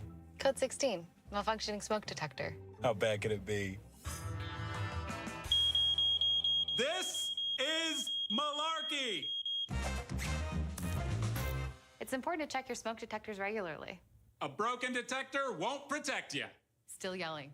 You don't have to put up with any malarkey. Call 888-8-SPARKY. I am glad I'm here because it's really helping me. I have a lot of things I want to do. I like being in charge of others. My confidence how really build up since I've been here. It's not good to run from your education. It's a really great place. You got people here that are willing to help you. It's something that's going to get you through every day. It's just something you have to have. And they're making it possible for me because if I wasn't here, I would not be in high school. When your project demands the best, turn to Sunbelt Rentals. 10 branches conveniently located in Charleston, Sunbelt Rentals helps you get things done with an expanded mix of tools and equipment. With over 14,000 pieces of equipment, expert advice, and reliable service, we help pros and DIYers tackle any job, big or small. Rent from Sunbelt Rentals, a company proud to be involved in the community and schools. Sunbelt Rentals, making it happen for our customers. Visit us today. Rapid Repairs is the standard for electrical repairs in the Lowcountry. We offer our clients a peace of mind with a professional experience that delivers industry-leading guarantees and straightforward pricing. With over 20 years of experience, our licensed experts handle everything from inspections to installations and repairs with precision and care. Call now and get a 10% discount on your first service. You deserve the best. If your home needs repairs, call Rapid Repairs. Welcome to the Climate Makers Halftime Report, where your comfort is our business. As the Climate Makers Halftime Report rolls on, high school football fans each week, the Thumbs Up guys are proud to highlight a scholar athlete from each participating school. The students selected will have an opportunity to win a $5,000 scholarship at the end of the season. Tonight's scholar athletes are first over at Somerville. We talked about him early in the season. It's Paxton Elrod, the 3-sport star, sporting that 5.27 GPA. Paxton's actually a 4-year varsity letterman in soccer. We told you about his success on the football and obviously the soccer field. But for Bryce, this is big time. Paxton volunteers for the Berkeley Animal Shelter, volunteered down at the YMCA Togetherhood program, and also with the Buddy Soccer program out at Somerville. Congratulations to Paxton Bryce Elrod. And for Fort Dorchester, it's Peyton Schrader. Schrader with a 5.083 GPA, a stud in the swimming pool. She's a 5-time varsity letterman, 5-time high school state qualifier, won an all-region selection just a year ago. Also a member of the Somerville Oakbrook Rotary Club Swimmer of the Year nominee, a 2-time sectional champion, 4-time senior state champion. The list goes on and on. Peyton Schrader and Paxton Elrod, this week's Thumbs Up Guys Scholar Athletes. Hello again. Welcome to the penultimate edition of Friday Night Rivals, joined by 2 of the 4 Thumbs Up guys right here, Brandon and Jeff, presenting sponsors of our scholar athletes. And each and every year, each and every week, they are presenting football and basketball. And, you know, for you guys, why do you do it, and how special is it for your firm? Well, we know how expensive college can be, and we know how hard these kids are working both on the field and in the classroom.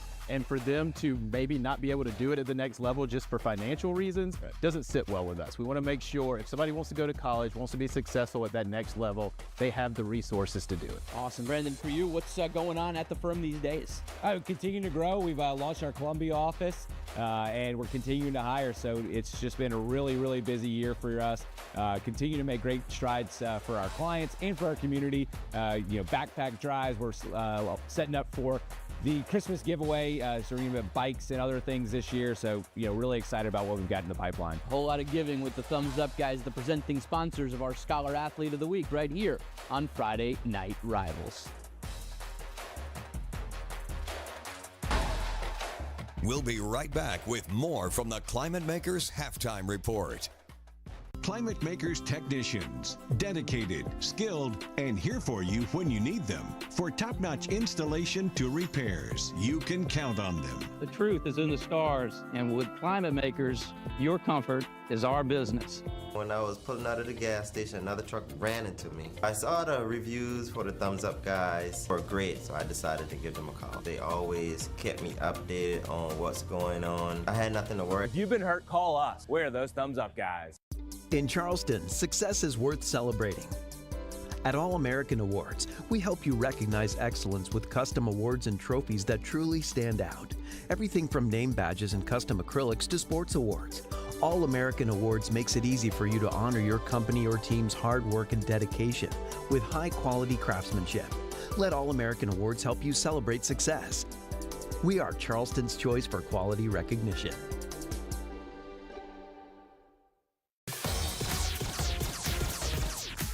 Delta Force Athletics is the home of Delta Force All-Stars, Charleston's premier cheerleading and tumbling center. Our 10,000 square foot facility allows your child to discover their athletic ability, regardless of skill level. Now enrolling for after-school programs and recreational tumbling. Join us for half-year tryouts, Sunday, October 27th. Visit our website to sign up today. Delta Force Athletics. Don't miss your chance to join the Force. We've been working with Jason Noble for several years. Recently, when my husband got a layoff notice, we weren't sure if he was ready to retire, but we went to Jason and he said, yeah, you're ready, go for it. Call today to get a clearer picture of your financial future. At Climate Makers, we're more than experts in heating and cooling. We're family. For over 20 years, we've kept homes comfortable. Trust us with your family's comfort. The truth is in the stars, and with Climate Makers, your comfort is our business. Welcome to the Climate Makers Halftime Report, where your comfort is our business. Fans, we're giving you the opportunity of a lifetime to vote for tonight's Delta Force All-Stars Cheer of the Game. Log on to abcnews4.com/poll and vote for either of tonight's cheer squads. Cast a vote for the Delta Force All-Stars Cheer of the Game. Those results will be shown later tonight during the fourth quarter. And with no further ado, it's the Somerville Green Wave cheer squad and the home squad, the Fort Dorchester Patriots. Let's roll. SHS, let's fight. Green, gold, and white. SHS, let's fight. Green, gold, and white. SHS, let's fight. Green, gold, and white. SHS, let's fight. Let's go,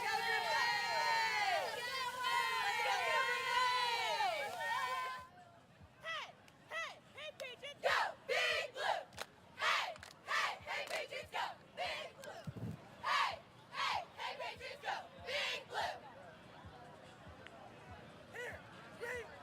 Here we go. Let's get loud and let 'em go. Yell red 3 times when we say go. Here we go. Here we go. Red, red, red.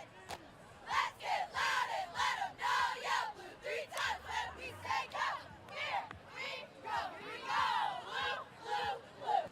Let's go.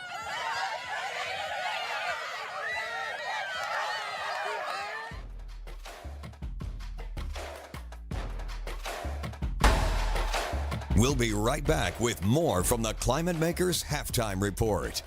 Climate Makers technicians, dedicated, skilled, and here for you when you need them. For top-notch installation to repairs, you can count on them. The truth is in the stars, and with Climate Makers, your comfort is our business. My name is Mike. I got hurt in a car accident here in South Carolina. A good friend of mine told me to call the Thumbs Up guys. They weren't there for a quick buck or quick money. They were there to help me. It was just a blessing. Thank God I picked the right people. Call us. We're those Thumbs Up guys. When your project demands the best, turn to Sunbelt Rentals. 10 branches conveniently located in Charleston, Sunbelt Rentals helps you get things done with an expanded mix of tools and equipment. With over 14,000 pieces of equipment, expert advice, and reliable service, we help pros and DIYers tackle any job, big or small. Rent from Sunbelt Rentals, a company proud to be involved in the community and schools. Sunbelt Rentals, making it happen for our customers. Visit us today. No-cost tuition is available for 100-plus programs at Trident Technical College. Learn from industry experts and get hands-on experience in labs and clinicals. In-person and online courses are available to suit your schedule and learning style. Get the skills employers are looking for with no student debt. Don't miss out on this opportunity. To take advantage of no-cost tuition, visit us at tridenttech.edu and enroll today.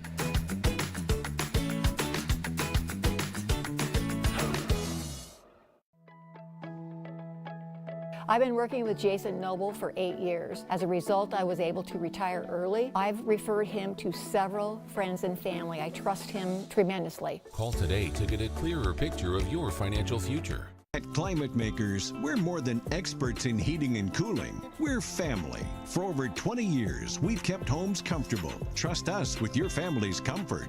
The truth is in the stars, and with Climate Makers, your comfort is our business. Welcome to the Climate Makers Halftime Report, where your comfort is our business.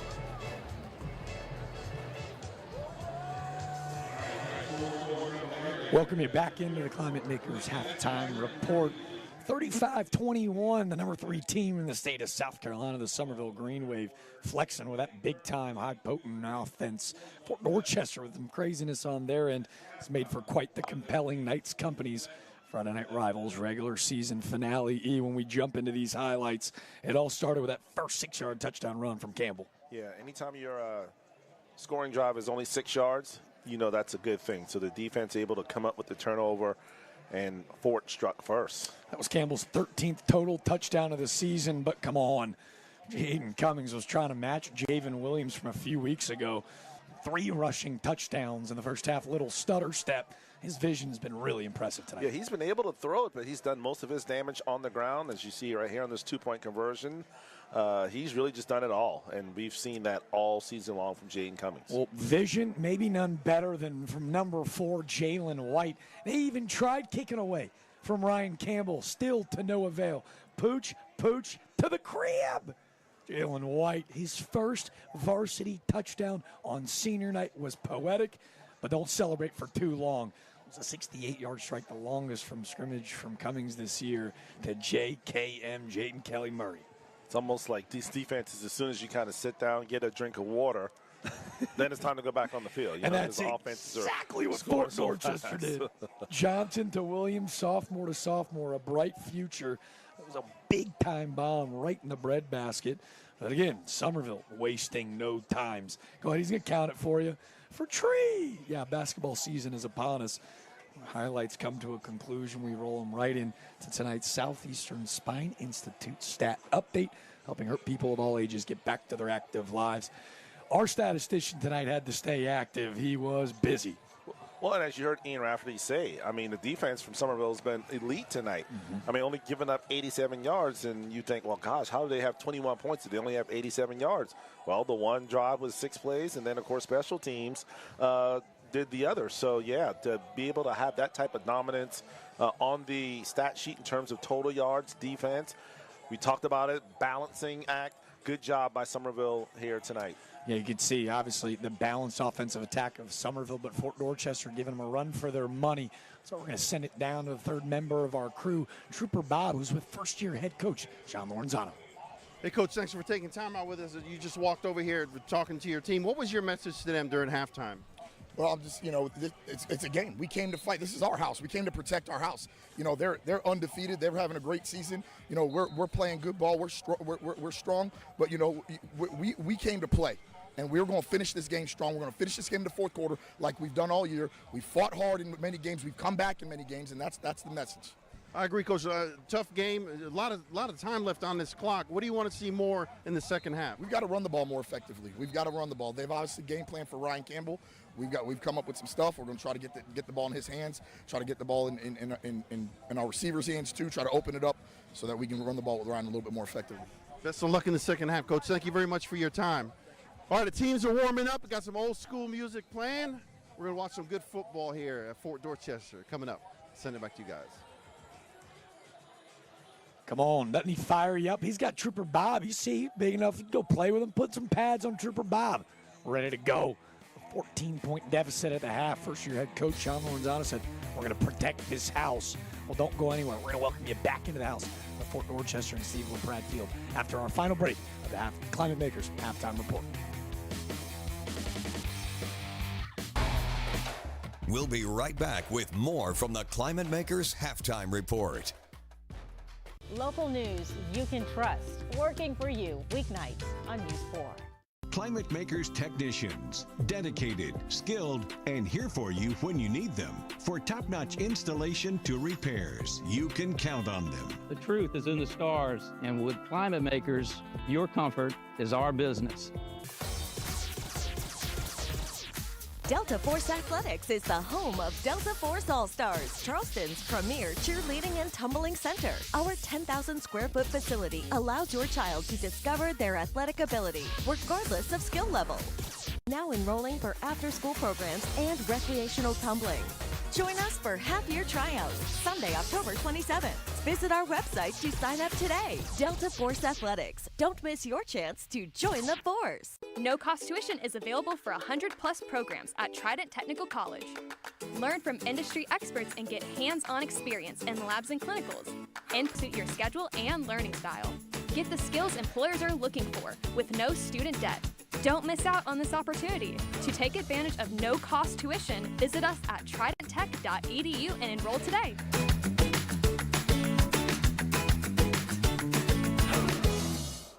Welcome to Purpose Driven Athletics. We are dedicated to mentoring student athletes, helping them reach their athletic capabilities and academic goals. Our personalized approach improves your chances of getting into the college you want. Don't wait. Join Purpose Driven Athletics today. We will give you the mentorship and coaching you deserve. Learn more about us online at purposedrivenathletics.com. Let us help you reach your goals. Your future starts now with Purpose Driven Athletics. At Climate Makers, we're more than experts in heating and cooling. We're family. For over 20 years, we've kept homes comfortable. Trust us with your family's comfort. The truth is in the stars, and with Climate Makers, your comfort is our business. If you're just joining us, we welcome you into the second half. It's Knights Company's Friday Night Rivals, driven by Crew Chevrolet. Somerville, the number 3 team in the state of South Carolina at the 5A level, playing for a lower state championship just a year ago against White Knoll. Just a snap away. Man, does this team look poised to get back there. But before they do, looking to complete their undefeated season, we'll have to get through rival Fort Dorchester. Heard Coach Lorenzano before the break, fired up, wanting to protect this house, and as they get ready to kick it away, the emphasis on running the football, you saw only 13 carries for 12 yards, 54 of those 78 passing yards coming on one play. What do you need to see from Fort, especially on this first drive, to tell you, hey, they're not going anywhere? I guess they just kind of have to man up and challenge that offensive line. But, you know, I don't care how good of offensive lineman you are. 5 can't block 6 or 7. So if they're keying on the run, then yes, you will have to throw the football in order to be able to run the football. But right now, if you don't have that, I don't think Somerville is fearful of the pass. Let's see what happens here for Somerville on this opening drive. Well, they kick it to the dangerous Javen Williams, and how about this? Sending a message. Great special teams tackle from the all special teams first teamer tonight. It was Jalen White hurrying downfield. This is going to be the worst field possession. It looks like Somerville's going to take over around the 16. And conversely, if you're Somerville, you want to go on a long drive, take some time off the clock, really kind of continue to work on your craft, as you heard Coach say there at the half. Now, he was focusing more on the special teams, but as you get deeper, you get ready for the playoffs. This is when you want to clean everything up, come out with a laser-focused possession here on this opening drive. Great effort up front. We've bragged on him all night, but who other? Big number 90, Malachi Watson, 6'1", 225. Looks like it's going to be a yard gain, but Watson, he looks like that next Fort D end. He's going to dominate on Saturdays. Yeah, I think they just kind of grow him out over there on National Phosphate Road or Dorchester Road. They always seem to have that solid defensive lineman. The trend continues here at the Fort. Well, this time through the middle of the field, tough on tough. Jalen White lays the boom, but how about Carson Ginn hanging in tight, comes down with the grab. It's a 15-yard pitch and catch. Both are slow to their feet. Yeah, bang, bang play here. Picture perfect tackle, head lowered, and I'm thinking, yes, you see him running off quickly, and yeah, unfortunately for Fort Dorchester, Jalen White still on the ground. It really was clinical, as you saw. Doesn't lower the head, looking to jar out the football. Fort Dorchester athletic training staff out to 10 to White, who's been spectacular. It was his kick return for a touchdown. Man, he's huge in that secondary. Nice pass. You kind of have to have that feeling knowing when you go across the middle, you potentially could get lit up. But good to see him able to walk off with a little assistance. Hopefully, Jalen, who's had a phenomenal game tonight, will be able to overcome this injury and get back into the game tonight. A really scary hit. Prayers and good vibes sent to the Fort Dorchester sideline, the family of Jalen White. Also thinking about Carson Giddens, who's on the receiving end of that big hit. Tough, gritty receiver through the middle of the field. Cummings in this offense back out it. They're going to call this a loose ball, an incomplete pass. It looked like Cummings with a clean pocket. The pressure finally gets to him. Was this like an underhand shovel pass? Yeah, that's I was thinking. Looks like he just tried to get rid of it to avoid the sack. Nice dancing feet back there. Yeah, just kind of scooped it. Definitely a pass because his intended receiver, Jalen Williams, was definitely ahead of him. So just an incomplete pass. I was going to say, based off of the way it looked, it had all day, offensive line hanging tight. Big number 96, you can't miss him. It's Casey McLeod, the senior at 235, who both of you and I said, ain't no way. Finally gets to him, forces the errant pass. Back in the air, Cummings, he was looking for the tunnel screen. He was looking for Kelly Murray, and all over it. Jordan Wright had this play snuffed out from the jump. And a nice job by those defenders. You see that defensive line. They realized what was going on. They stopped and tried to get their hands up to be a distraction. So smart play by the front for Fort Dorchester and made a difficult play for Jaden Cummings. And finally, right if you're Fort, 10 of 14 for $161 is Jaden Cummings. Just his fourth incompletion, forces third and long. It's an empty set. Trips up the top with Bryce Taylor, Caden Clark, and Jaden Kelly Murray at the bottom. It's Z.J. Jenkins and the running back Williams. Third and long. Looks like we're going to pre-snap penalty. He dumps it off to Williams, makes a man miss, and a big hit out of bounds late. We're going to get yellow hankies all over the place as it looks like it's going to be a late hit on Williams. Curious to know if this is offsetting, though. Yeah, you can't be that far off in the white and expect to not be penalized. You can see Ian Rafferty very upset with that play. Nice crossing route. Williams, you can see well out in the white. Yeah, he was 2 or 3, just, yeah. And that gets back to playing with emotion, but not playing emotional. That was Duke Williams flying in late. He was the guy that blocked that PAT earlier on. Wait, official announcement from Harry Wagers. He saw 3 yellow hankies on that play, so he's going to have a lot to discuss. It came raining in out everywhere, from the north, from the south, from the east. Like, geez. Safe to say everyone saw that. That line of scrimmage is moving. Was it offsides with both penalties against Fort Dorchester? To me, it almost looked like a legal. Offense. Dead ball penalty. Personal foul, late hit by the defense. It's so interesting. It was a legal motion. That receiver at the bottom of our screen never got set. But the delay, obviously after the play, that late hit is going to offset it and win every time. A 15-yard penalty. That's going to allow Somerville to convert on third down. Back through the gut. Javen Williams. Make a mistake, and the best will beat you. The speed of Williams scampering in for a 44-yard touchdown. I mean, it's like he got shot out of a cannon. Like, I don't even think the defenders realized he had the ball until he was well in the secondary. Again, untouched.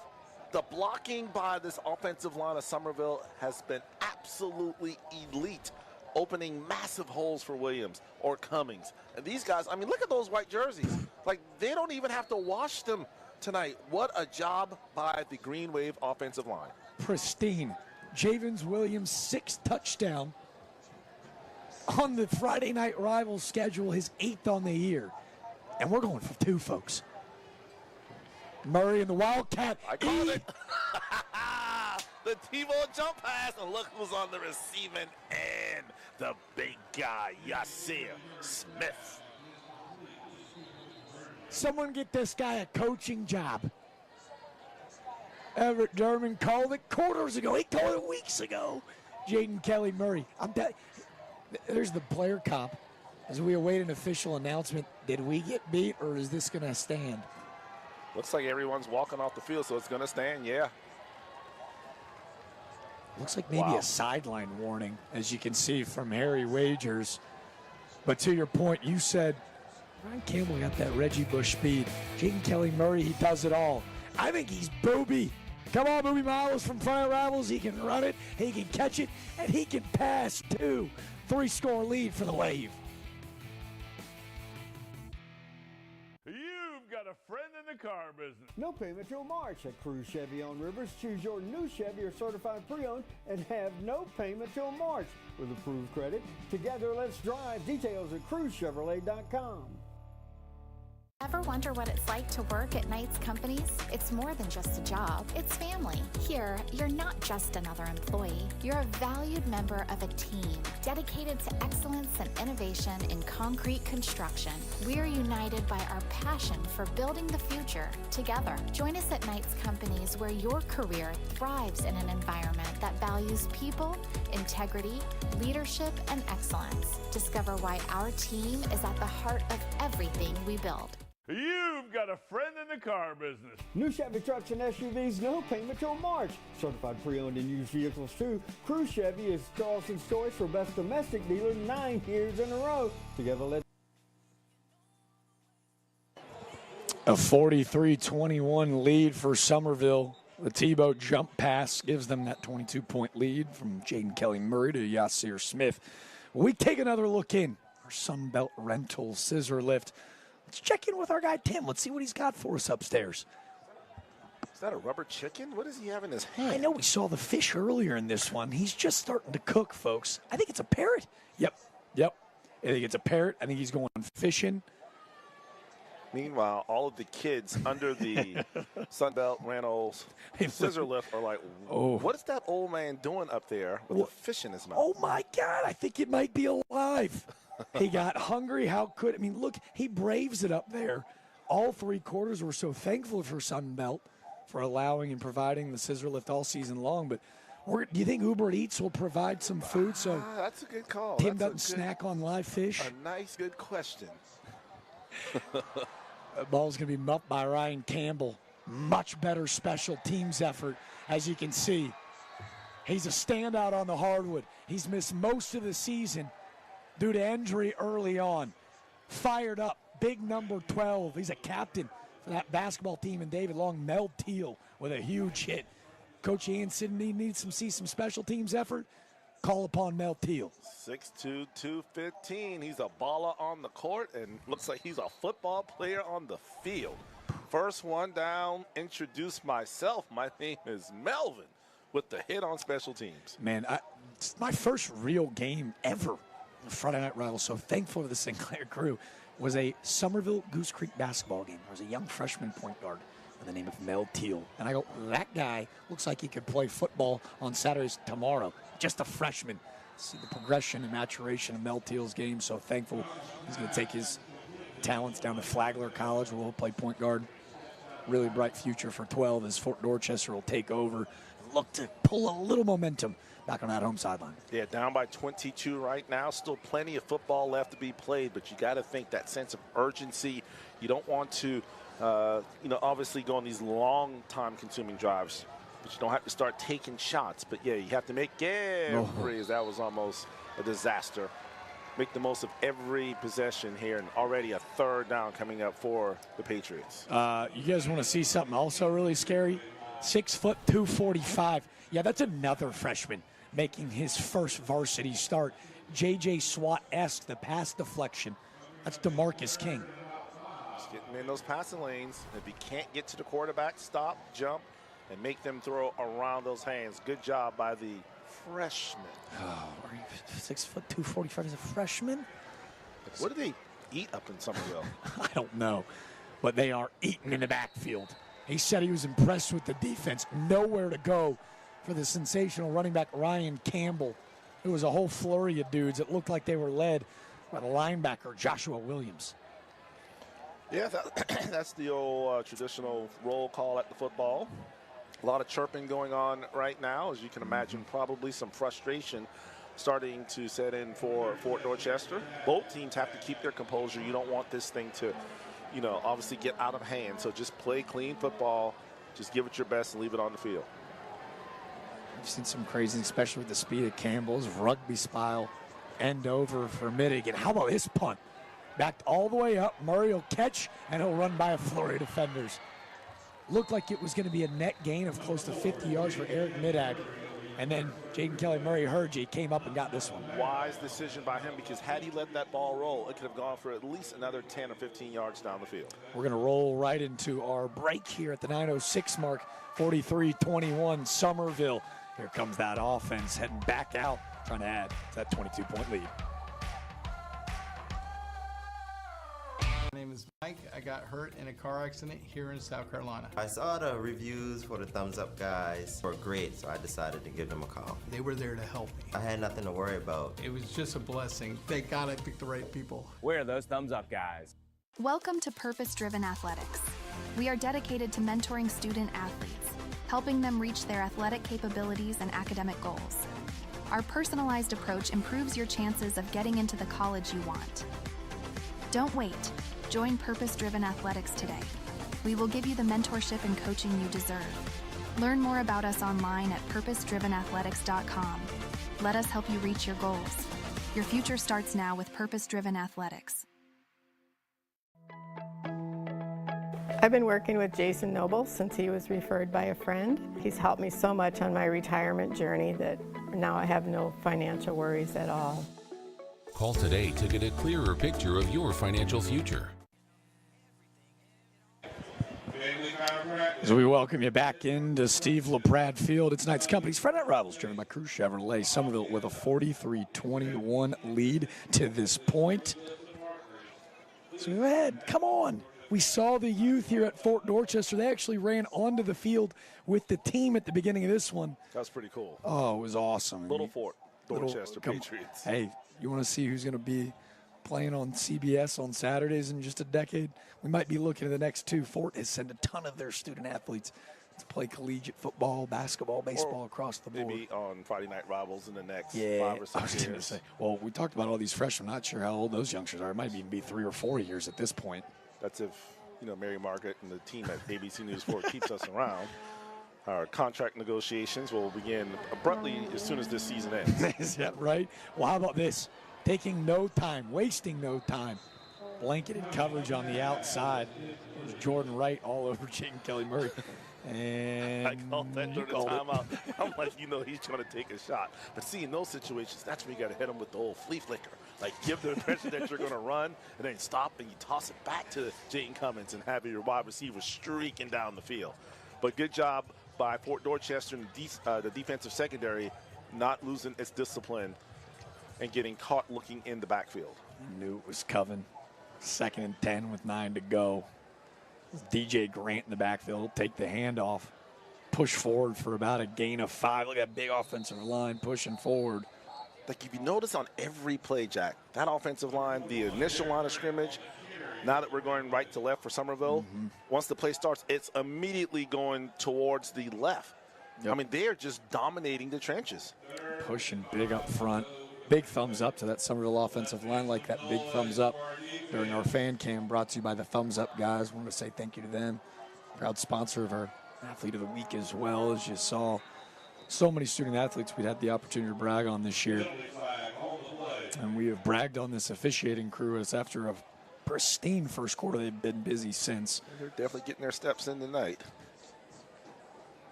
Head official Harry Wagers signifying a false start, make it 3rd and 10. And while we always, Jack, talk about on both sides, both teams, their physical success and being so big and strong, but we all know in sports that mental component is just as important. And sometimes the mental mistakes are the ones that, beat you. That's why you got to lock in and be strong down the stretch and finish this game off regardless of what the score is. Some Caden Clark on late at the end of that play, won't matter. Hand it, bounce it to the right. The backup back. Who running physical? DJ Grant, the junior at 5'8", 161, lowering the boom at the end of that play for another Mr. Sparky first down. Yeah, it looked like Duke Williams out there trying to punish. As you see, nice run here, first down run for Somerville, and bam, right there, my main man, Duke Williams. Laying it up, and not before another Mr. Sparky first down. How about this? DJ Grant inviting the contact on the last down, this time out of the backfield. Displaying the smooth hands. Little cut, jump cut. About 5 yards upfield. again, it's just that yards after contact. It was a pickup of 4. He makes it 8. Yeah, Jordan Wright able to get him on the ground. But, yeah, that's one place I would not want to be is one-on-one in open field. Well, everyone's staring around, look at each other. They haven't made a decision yet. If the ball's not deflected at the line of scrimmage, it's probably another touchdown for Jaden Kelly Murray. Instead, it's just another video for his highlight reel. I mean, he just continues to amaze every time, every play. The kid is a flat-out baller. They're still looking.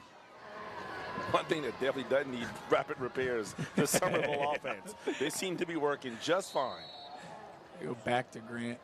There's that jump cut through the middle of the field. And to your point, Eli, we haven't bragged on rapid repair. They're in the red zone so frequently, they don't stay there very long. And that's the thing. I mean, well, yeah, sometimes frequently, but then again, they're, 40-yard touchdown pass, 40-yard touchdown run. So, well, I said he was Booby Miles. He's already got a passing for about 40 yards. They go back to that wildcat formation. This time, Jaden Kelly Murray will keep. He's met by a couple big fellas up front. Like that ball may have popped out. Clearly late after the tackle. Lamarion Thompson in on the stop for Fort Dorchester. It's a also big Jackson King. You see King and looked like Jordan Wright wrestling for that ball at the end of the play. But to your point, rolling down, that looked like that shoulder was down. But big move going 2 ways. Big Bronco Thompson playing on the defensive line, the big right guard, playing on the other side for the first time tonight. Well, when you're 6'3", 330, it's no hiding there. So when he makes a play, trust and believe, we all know it. Bronco getting it done tonight for the Patriots. A 2 tight end set. As the play clock dwindles down, Coach Rafferty's going to call a quick one, his first of the half. That was offense reset. Yeah, let's see. They're on the inside the right hash mark. And Jack, you and I, we've been talking all night about playing on Saturdays. Well, tomorrow's Saturday, and that means you can find me in front of a TV watching football, starting with the Fighting. Actually, that was last week. That was last week. But yeah, but Notre Dame put it on. The slate last week was so good, we thought we show it just to in you case you missed it. Just in case you missed it. Well, now, I do know the Gamecocks play at 7:30 tomorrow night. They got the night game against A&M. Dude. Blackout. Did you see the South Carolina Gamecocks hype reel going into that A&M game? We don't, Clemson fans, we don't worry about hype reels. Yeah, but it was good. What happens on the field. They're going for the uni blackout. They rocked a little Dark Knight Batman magic. That's going to be the flex night game. Florida, Georgia, I believe they call it the world's largest cocktail party. Yeah. And they got Manny Diaz going against now the head coach at Duke, going up against his former team, Miami. So some good football tomorrow. Yeah, didn't Steve Spurrier say when he was at Florida when Carolina wore the all-black, he actually liked it because it helped the receivers identify the football a lot easier. So that's I'm sure Gamecocks are trepidatious heading into that one. Hype on go, and usually when that happens. How about the freshman last week from A&M? Oh, a quarterback. I think Les Miles. I think. Yeah. I think DJ Grant is making an effort to go, hey, boys, Columbia, give us a call. And I fell for it. RPO. Did you see it? I saw Jaden's like, wait, Jack, come on, man. Don't slight me. That's my 4th tutty of the night. What's going on, man? I just thought they were going to show the love. Opry, you get a tutty, you get a tutty. RPO. Jaden Cummins like, hey, Shane Beamer. You might want to come holler at me. You flipped Sellers from Virginia Tech to South Carolina. Maybe you want to flip me from Dartmouth to come play in Columbia for you next year. Should we try again? Well, I know we did it last time pretty flawlessly. I messed up that one pretty good.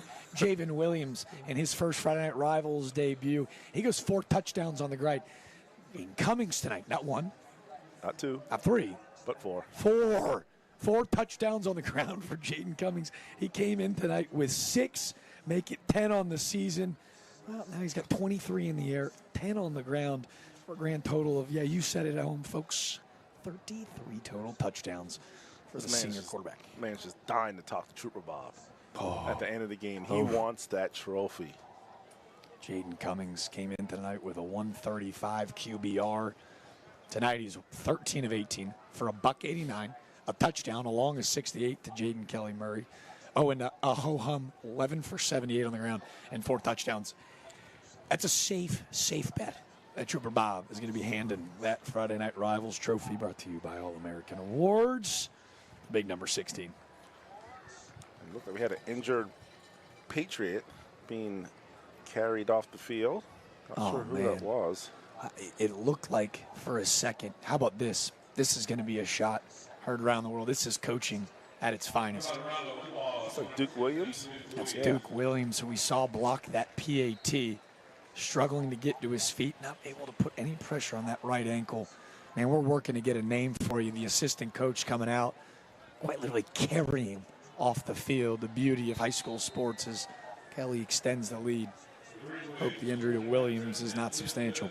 You mentioned Somerville coming in averaging, was it 45?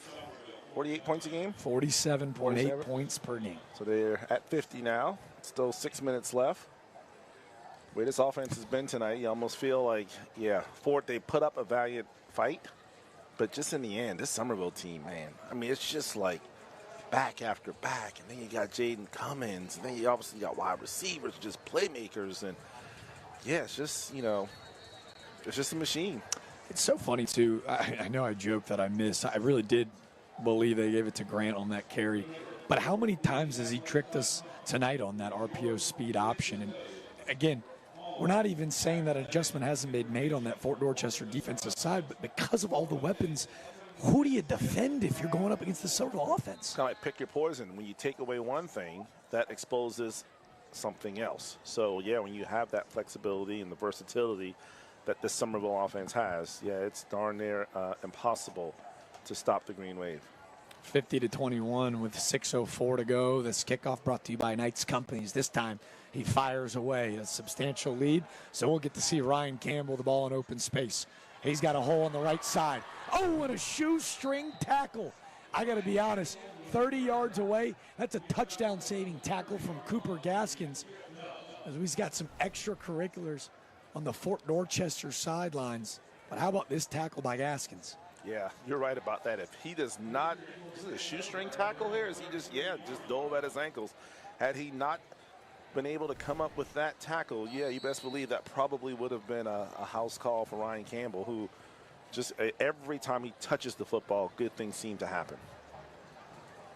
But give credit to this Somerville defense. They have pretty much eliminated him all night tonight. Taking him out of this football game. And kudos to this Somerville special teams. Coach Rafferty ripped them at halftime. He said, we got to be better there.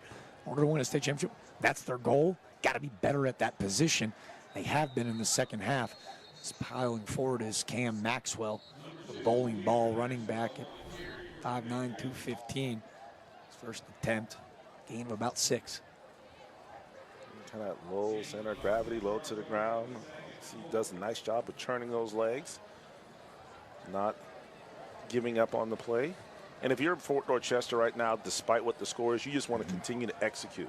Probably won't win this game tonight, but that has nothing to do. You want to be able to end the regular season on a strong note and be able to go into film study and say, hey, we got down, but you know what? We never gave up. We continue to play. We continue to execute the offense. That's what it's all about at this point. Looks like we're going to get an official timeout. The far lines judge came running in for this play. And to your point, I don't know if friends from Fort remember this story we told. Sideline interference. That's a personal foul. 15-yard penalty. First down. Never saw the marker, but you can hear a sideline interference call on Somerville. Give Fort about 15 yards. Personal foul against the Green Wave, but advance the ball 15 yards for the Patriots. Yes, Keen and his staff over there giving the sideline judge the business, and clearly he just had enough. You can tell 50-21, our conversations with him, you'd have no idea that they were 9-0, right? The expectations for this program are far more than just winning a region championship, what they secured last week. It's about going and winning it all, getting to Lower State, winning the Lower State championship. And this effort you'll see in the second half, play to play. That scoreboard doesn't matter to the Green Wave. And honestly, whether you were playing your rival or not, the purpose is to get better each and every game and to get week to week, continue to improve, because you know you're going to the playoffs. You'll have a bye, and actually, if I'm not mistaken, I'm thinking Somerville will have the next 2 weeks off because they won't play the last week of the regular season, which is next week, and then they'll have a first-round bye. So, yeah, you got to be sharp here.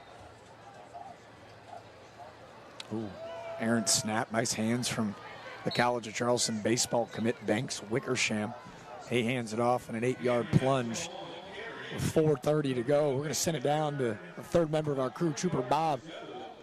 Hey, guys, you saw number 16 get carried off the field. He was on the sidelines with the training staff. They're actually getting some fluids inside him and stretching his legs. But they say he's going to be good to go. He's just dealing with some major cramping right now. Trooper Bob, tell them to bust out the pickle juice. Hey. Pickle juice is the cramp killer. Get the pickle juice in the man. All right, well, I've got a story behind the scenes for you when it comes to cramping. Sucker punch, the hydration key, that's that pickle juice you're referring to, E. But head athletic trainer, it looks like that play clock was dwindling down. Sean Lorenzano is going to call a timeout so we can brag on the cramp story. But head athletic trainer for Fort Dorchester is Danielle Greenman. She's one of the very few that's been here throughout the entire Fort Dorchester dynasty. She's been there. She's done that. Her husband, who is the squat father, Scott Greenman. You want to talk about dudes and people that understand the calisthenics of the human body. There's nobody better. Danielle, who, again, is first class. She goes, we cramp on that field. I send out our student athletic trainers. They know better than to not hydrate themselves on the night of a big game. I don't care if it's 105. So you can see she didn't go running out there because she knew it was a cramp. And I was going to say, I don't want to tell that story unless it's sure. But gotcha. High standards here. Yeah, I mean, you know, that's how I kind of, accidentally came across the old pickle juice.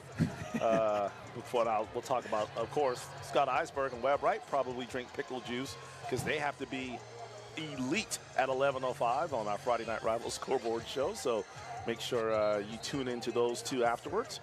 But yeah, Jack, it was, as you know, I had a kidney transplant 14 years ago, and so I had to take my meds. We were up at Colleton County, and so I'm on the sideline before the game. Actually, I was working with your dad and Aaron Coldwater. I was the sideline reporter then, so I didn't have anything to take my meds with. So I just saw a water bottle. So it was probably just water. Put my pills in, squirted, and it's pickle juice. And I'm like, whoa, what's going on here? And that's when I got the education that, yeah, we have that so that when kids get, cramps, we just make them drink pickle juice. Highly advised against the surprise pickle juice shot, though. Yes, not very good. You guys are sitting up here with me. You can feel the trauma and the PTSD sitting next to me right now. I will say, you mentioned calling games with my pops. He was on the pickle juice train early, going and playing like 9U, 10U travel baseball games. Like, we're not playing around. We got no time to make a trip to the hospital. So you see Campbell a little upset, helmet coming off to take off the play. And you know he's frustrated. Big game. He wanted to put on a performance tonight, but the Somerville defense has absolutely just held him at bay. And a big fourth down here for the Patriots. You see here, pile forward right through the middle, the gut of the defense. Cam Maxwell, gritty run, and he's going to have a Mr. Sparky first down, move those chains. And I love to see this from Fort Dorchester, not quitting, not giving up, continuing to play as we have another player down. This one looks like the big offensive lineman up front. Thanks to our help of our crew and director Russ, best in the business. It looks like it's number 72, William Martre. Pointing at that left ankle. And again, this is almost what Somerville has done to teams. We saw in a really contentious first half, defensive driven. Those offensive and defensive linemen, they're so deep up front that it's so tough for opposing offensive linemen. I don't know. You saw the reaction from some of his teammates. Usually when you see hands on helmets, that's not good. Yeah, and immediately to the sideline, we see number 78 of Fort Dorchester, Darrell Caldwell, a senior guard, warming up, getting the snap ready. Again, this athletic training staff has been so busy. Want to get the best help and aid possible to the senior center, Martre.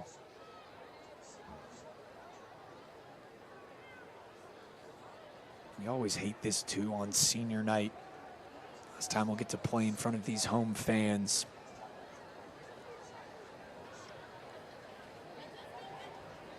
Somerville trainer out as well.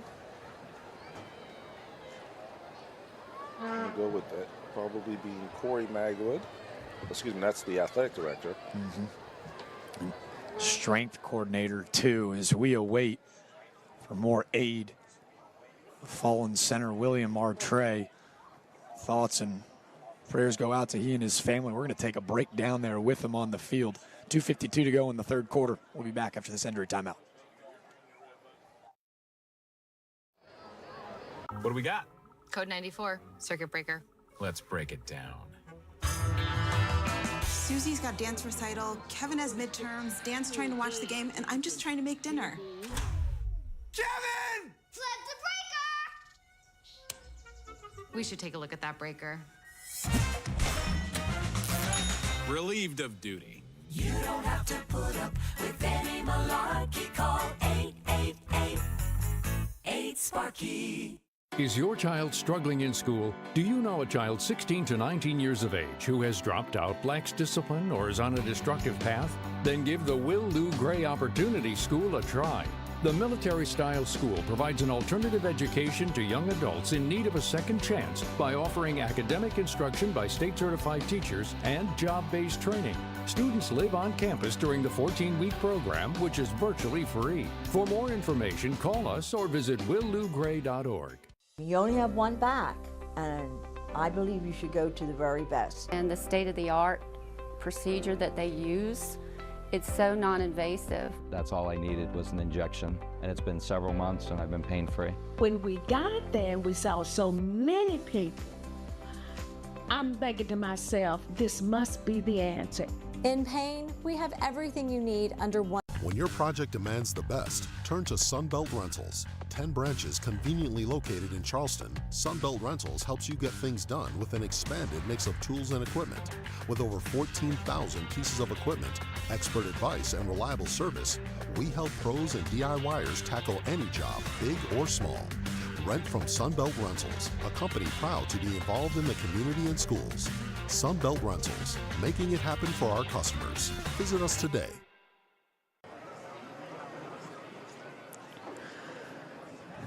As we welcome you back into Steve LaPrade Field, a scary sight, a 50-21 lead for Somerville, but the thoughts right now to the center, William Martre.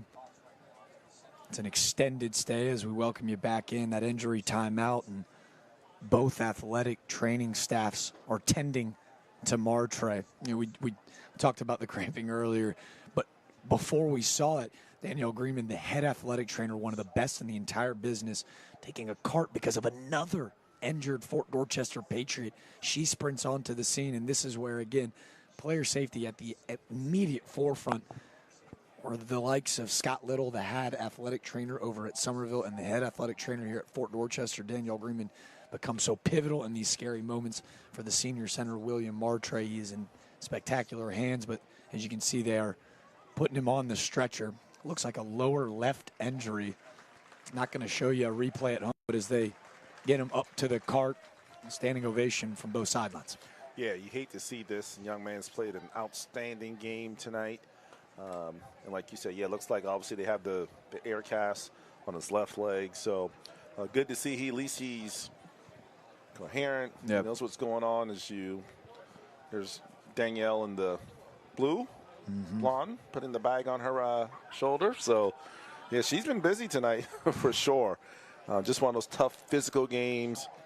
But fortunately, hopefully everything is going to be okay for this young man. I was going to say, I think that last cart that came in to get an injured Fort Dorchester Patriot, we talked about the difference between injured and being hurt. She so closely connected to this Fort Dorchester family. She's been there and done it for them all. See Martre being carted off, giving that big thumbs up. He again in fantastic hands at the of Danielle Greenman. We talked about it. I think that card actually took off the corner Jalen White earlier in this game. And again, another huge standing O for Martre. So a very busy night with some scary injuries indeed. Yeah, obviously we don't ever speculate on what the injury could be, but as we can see the big cast there, it's going to be kind of hard for his teammates, but now maybe just go out and finish strong for him. Little tunnel screen to Pimentel, wrapped up and tackled by Julian LaFay. It is. You've been on those sidelines. It's so hard to lock in, not only after an extended stay, but seeing a guy that you've bled with, you've worked with, you sweat with, go down. How do you try to lock it back in? It's his teammate, and then that's kind of you have to have that rally mentality. Like, hey, let's go out and let's just do what he would want us to do. Would be to finish this game, get some points, and try to make this a little closer. So, but at the end of the day, yeah, you never want to see one of your teammates go down like that. You see head coach Sean Lorenzano. It was a poem we mentioned in that first matchup that we had against Ashley Ridge. He made all of his players stand up in front of each other, a really vulnerable and open moment during summer camp at UNC Pembroke, and read a poem called See It Through, and analyze it and give a speech to their fellow team members. As you can see, wrapped up and tackled, forward motion is going to be called down as there's Melvin Teal, the point guard, talking talk. It looked like he had a strip fumble, recovered, and was taking it to the crib. You'd be the judge at home. Exactly, as you see here. Depends on when the whistle is blown, but yeah, he simply just rips the ball away. As we like to call it, that's Debo football. Debo from the movie Friday. Like, that's my football. Just give it to me. Give me that. Mike Ellsworth, and to me, it was clearly forward motion. It was like 6 green wave caps to the rock. Stood up as long as he could.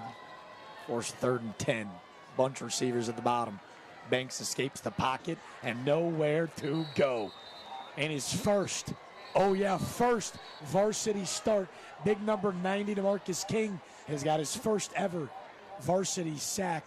And you saw a big late hit at the end of the play. Yeah, Go right ahead now, and tell him. Fort Dorchester just losing all of its composure. I mean, no need for that at all. The play was over, and to come and take that type of shot, especially right in front of the officials, not the smartest decision by any stretch of the imagination. Personal foul by the offense. 15-yard penalty, 4th down. And to your point, difficult to lock back in. That was actually the backup center, Darryl Caldwell, filling in for the starter, William Martre. Maybe a little emotion behind that late hit. It's going to back him up close to 15 yards, making it about 4th and 25. Coach Lorenzano looks like he's going to leave the offense on the field. And what you don't want to see here, Jack, is from either team, a cheap shot, somebody getting hurt. You still got the playoffs in a couple of weeks. Just no need for that. Just go out and just play solid football and just give it your best. Leave your best on the field. Trips at the top, the lone receiver at the bottom. Wickersham looking downfield. Ball a little underthrown for the intended target, Anthony Williams, and Somerville will take over. I do want to talk about that, too.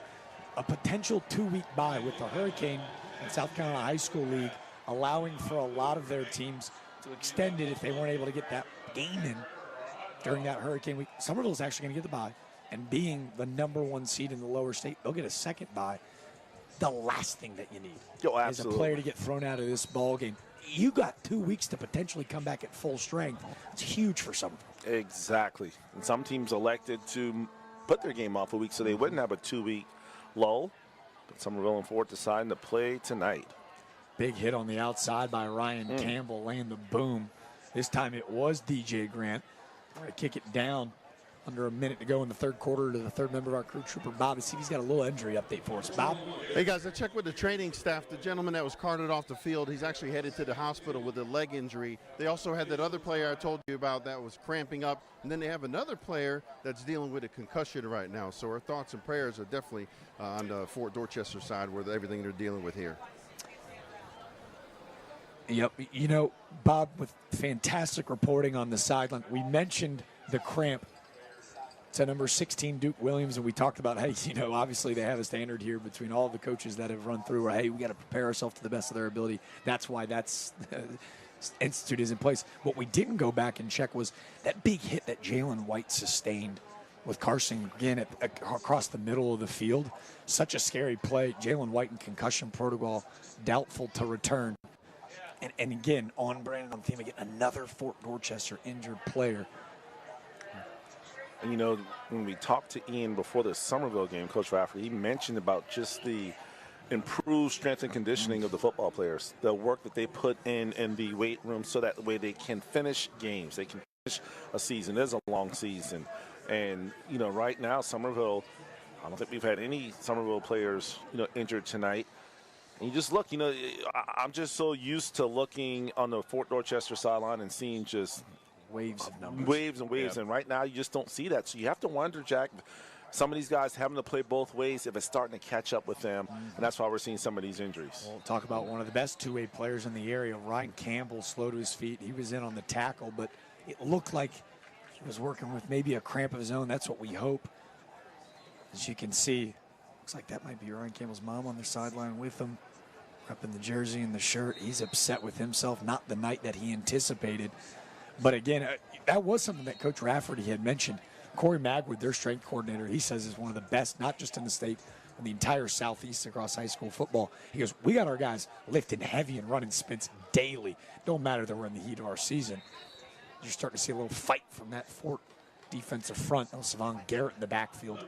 Nowhere to go for Cooper Gaskins. You have to think probably this could potentially be the final drive for the starters as Jaden Cummins still in, obviously, the game pretty much in hand and don't want to take that risk of something bad, happening. So let's see if Coach Rafferty and his staff allow the starters to finish this drive out. Well, 20-second differential between the play clock and the game clock will allow Ian Rafferty and company to roll this ball game into the fourth quarter. A couple injuries that we'll for sure keep on the front of our minds as we roll into the fourth quarter. We'll keep you updated the best that we can. In the meantime, a 50-21 lead for the number 3 team in the state. Knights Company's Friday Night Rivals, driven by Cruz Chevrolet, rolls right in. Put your 4s up. We'll see you back in a few. Got a friend in the car business. And you can have no payment till March with approved credit. Together, let's drive. Details at cruzchevrolet.com. At Knights Companies, we're not just in the business of concrete. We're in the business of building relationships. For over 3 generations, our family has proudly served our communities. Join us at Knights Companies, where your career thrives in an environment that values people, integrity, leadership, and excellence. Discover why our team is at the heart of everything we build. Knights Companies. Excellence in concrete, built on family values. You've got a friend in the car business. No payment till March at Cruz Chevy on Rivers. Choose your new Chevy or certified pre-owned and have no payment till March with approved credit. Together, let's drive. Details at cruzchevrolet.com. The Rotary Club of Somerville and David Powell. We welcome you back into Steve LaPrade Field. It's Knights Company's Friday Night Rivals, all driven by Cruz Chevrolet. A 50-21 lead. The number 3 team in the state at the 5A level, the Somerville Green Wave. They've just outlasted them as we dive in tonight's Southeastern Spine Institute stats. You can see how they've gotten it done. At the time of possession has been everything. Yeah, almost 2-1. Obviously total yards, 467 to 107. First downs. Somerville, look at that defense. 21 rushes for 25 yards for Fort Dorchester. That is just sensational. And to be able to have that balance of 238 on the ground, 229 through the air, 1 turnover, safe to say that Ian Rafferty and the Somerville Green Wave are going to be pleased with what they have done tonight. We said this was a young defensive group. They were trying to catch up to what the offense was doing week in and week out. Well, they just held, in my opinion, the best running back in the area, who was averaging 160 yards per game, to nothing. Now, how about Gaskins? He said, hey, I'm a pretty dang good running back myself. Gaskins gashes the middle of the field and moves the chains for the Green Wave. Chaz Mitchell on the stop. Gaskins, who had the big tackle on the kickoff return that saved the touchdown. Doing his best Mike Allstott impression right now. Facts. This time they keep it. Didn't trick me this time, big 1-6. Cummings pitches to the outside and doesn't fool the Fort defense either. Murray's got nowhere to go, a yard pickup. Being tackling by Jackson. And see, now he's limping with a cramp as well. So, yeah, I think that's what you don't want to see. Mm-hmm. And with a 29-point lead, yeah, you don't want to take that chance of somebody getting hurt. And you said it, too. Maybe it is just the last drive, right? We haven't seen, obviously, DJ Grant or sensational running back Javen Williams on this drive. So the ones out on the weapons and even up front, running back Gaskins getting extended possessions. They go back to Gaskins. Nice push on the outside. A late hit right amongst the sidelines. Great work. Sealing the edge. We've seen him all over the place. He's been great in the run game tonight. Jordan Wright. And Somerville really wearing out that short side of the field. Not even really trying to test the wide side. Just getting it to it and taking off. Offensive line continuing to do a nice job against the front four of Fort Dorchester. Saw fantastic athleticism over there by potential winner of tonight's Delta Force All-Stars cheer of the game. The Somerville cheerleaders hop, skip, and a jump over Gaskins, who came crashing into their area. 3rd and 6 for Cummings. You drop back. Fort brings some pressure. You're going to throw it right at the feet as Jackson King came right through the A-gap.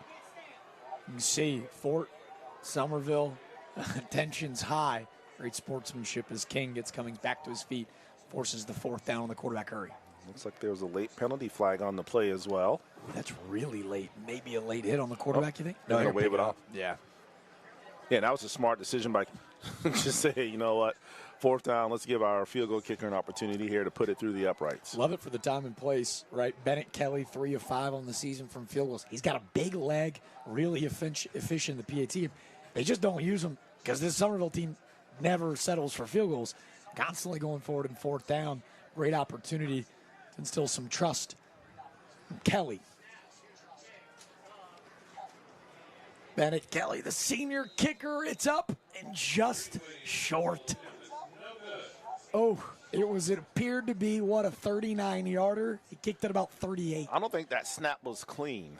Looked like the holder had a little bit of a problem getting it down, and that may have thrown Bennett Kelly off. If we can take a look at that replay here, Jack. Just looked like he kind of maybe rolled it back to the holder.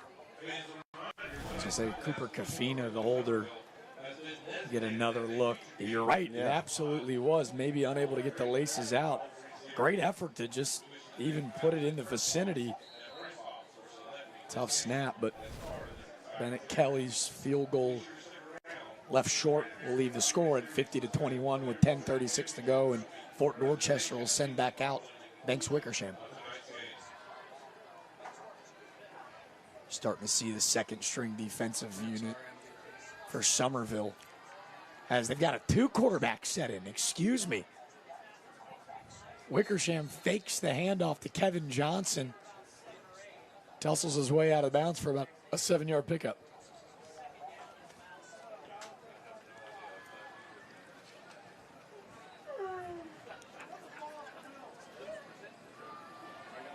So, yeah, trying to throw a little trickery there. A little 2 quarterback.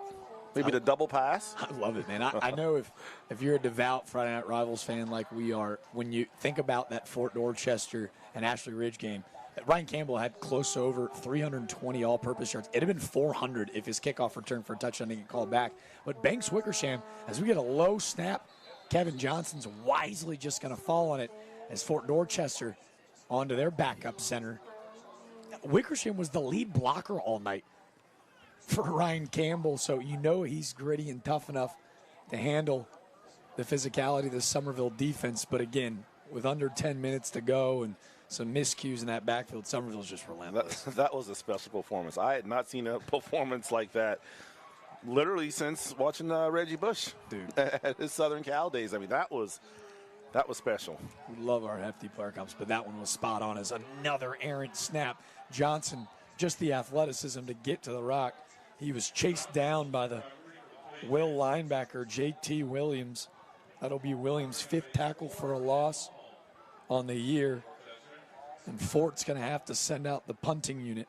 And again, as this game has kind of gotten away from them, a lot of lessons to be learned. They're obviously set up for a playoff bid. It's about a 50-50 shot, depending on what happens on that schedule, that they might even get the host here. With a loss tonight, the record will go to 5-5, 2-3 in region. And man, it says a lot about this rivalry and how quickly Ian Rafferty has turned this thing around in just a short amount of time at Somerville. Punt's going to take a nice roll, fielded by Murray. Saw him cramping at the end of that last play. falls forward at around the 49, where Somerville will take over. Wait to see if their starters will head back out. Or will be time for the twos. The number 3 team in the state, they're looking a whole lot like, I don't know, not the number 2 team, but how about numero uno? The Green Wave rolling in this rivalry matchup with 8:32 to go. We'll see you on the other side.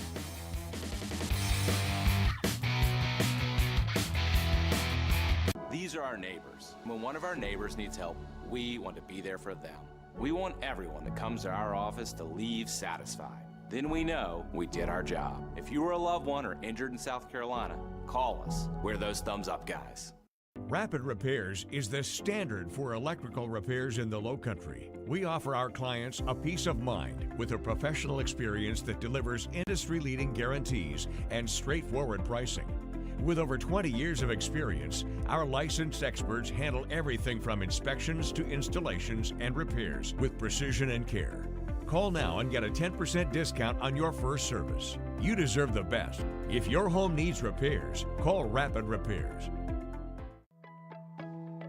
I've been working with Jason Noble for 6 years, and he's helped me and my wife Christine establish a generational wealth plan, not only for ourselves, but for our entire family.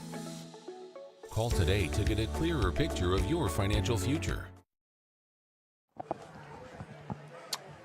A lopsided second half has Somerville up 50-21 with 8:32 to go. We appreciate you sticking around, and we know why you did.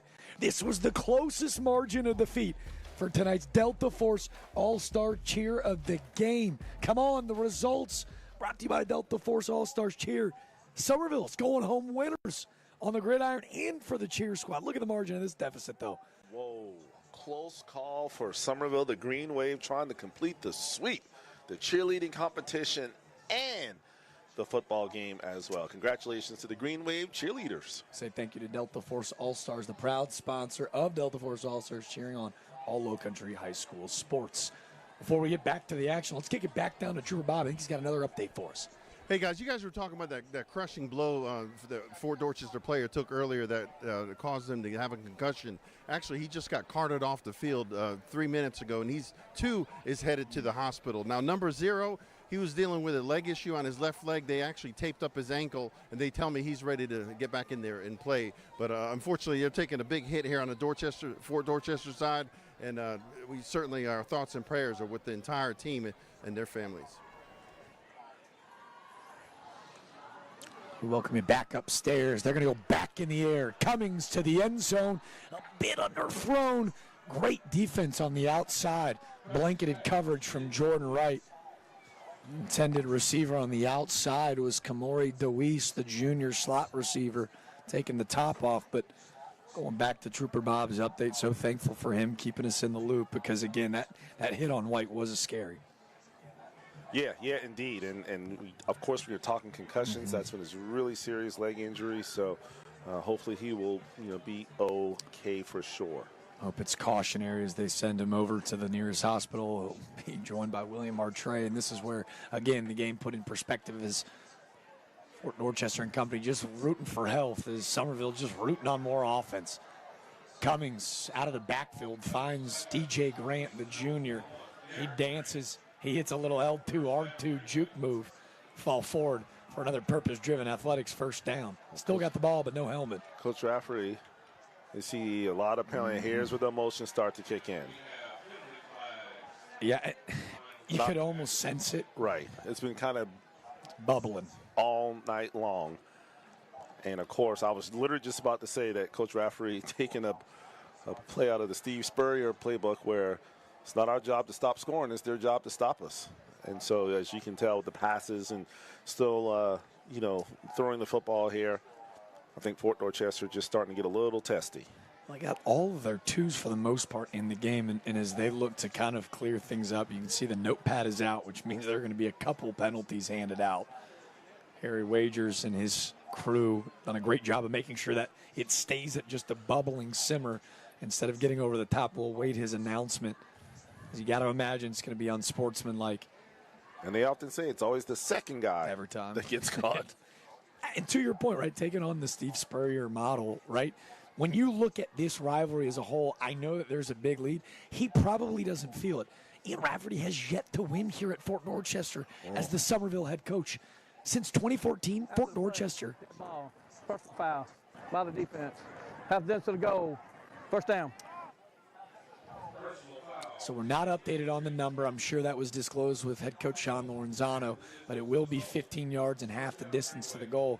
But to finish my thought, Fort Dorchester's 10-2 since 2014 in this matchup, right? It feels like Somerville is about to go on this huge run. It's because they have 23-11 all time for Somerville, 2-2 in playoff. These two programs so neck and neck. So, hey, the scoreboard might say something different, but history has shown Fort's dominated this matchup since 14, and Coach Ian Rafferty is making sure that his guys know that, hey, we're trying to set a new standard here. You just want to do it in the right way. Wasn't Ian an assistant coach for Coach LaPrade? He was. He was before he took the North Charleston job. He was at North Charleston right before he got the head coaching gig here at Somerville. Yeah. Yeah. So he knows. Coach LaPrade played the same game. Oh, yeah. Yeah, Coach LaPrade had a lot of blowout wins here on Steve LaPrade Field. What I just don't want is to have something ugly happen at the end to overshadow all the greatness. The game. Exactly. Because we've seen some outstanding plays on both sides for both teams, and so I just don't want it to become ugly because of that. Don't want any ulterior stories, as this guy is a story in himself. Let's get weird. Jaden Kelly Murray. See, I've caught one from 1-6. Let's throw one, too. Celebratory DPU. He's on the backside, Jeff Jefferson, but... So now Rafferty goes from Steve Spurrier playbook to the Andy Reid playbook, where we literally are just drawing up plays in the sand, letting everyone have an opportunity to catch touchdowns, throw touchdowns. Hey, their senior night was a week ago for Somerville. Now they're reaching into their bag of tricks and letting everyone in on the fun. That's Kelly Murray in motion. We're going to hand it off. Now he keeps it out to the outside. Ooh, this ball's going to pop out. Looks like it was down by contact, but a scary fall from Jaden Cummings. He's got the 4 rushing touchdowns tonight, was looking to make it 5 on that read option. He's to his feet a little gingerly, as we're going to have another injury timeout. You see the hardest working person in America, Danielle Greenman, heading out to get to the fallen Patriot. Well, at least the good thing about all of our Friday Night Rival viewers is normally you get like a little break in between when you and I sign off, and then you have to go to 11:05 to catch Scotty and Webb. Tonight, I got a feeling you just maybe have to change the channel. Go right from My TV Charleston right on over to ABC News 4. You won't even miss a beat. Maybe get a 2-minute commercial in between, and Scotty and Webb will be on your screen. There you go, 11:05. You got plenty of time, and I got a weird feeling after this drive we're going to start rifling off our promotional sponsors again in this last week of the regular season with FNR. We're going to fill you in, man. We had a lot of exciting plays. Again, it kind of feels overshadowed by this lopsided second half, but I think back to that first quarter, 5 total touchdowns, and we're on the edge of our seat every play. It's slowed down since. Cummings, a clean pocket. He maneuvers, feels the pressure across his body in the back of the end zone. He had 3 green helmets. He splits the difference. And when he goes and watches the tape, had he thrown the out route on rhythm, he definitely had his wide receiver, Kelly Murray, going to the quarter out of the end of the, the top of the end zone, but could not complete.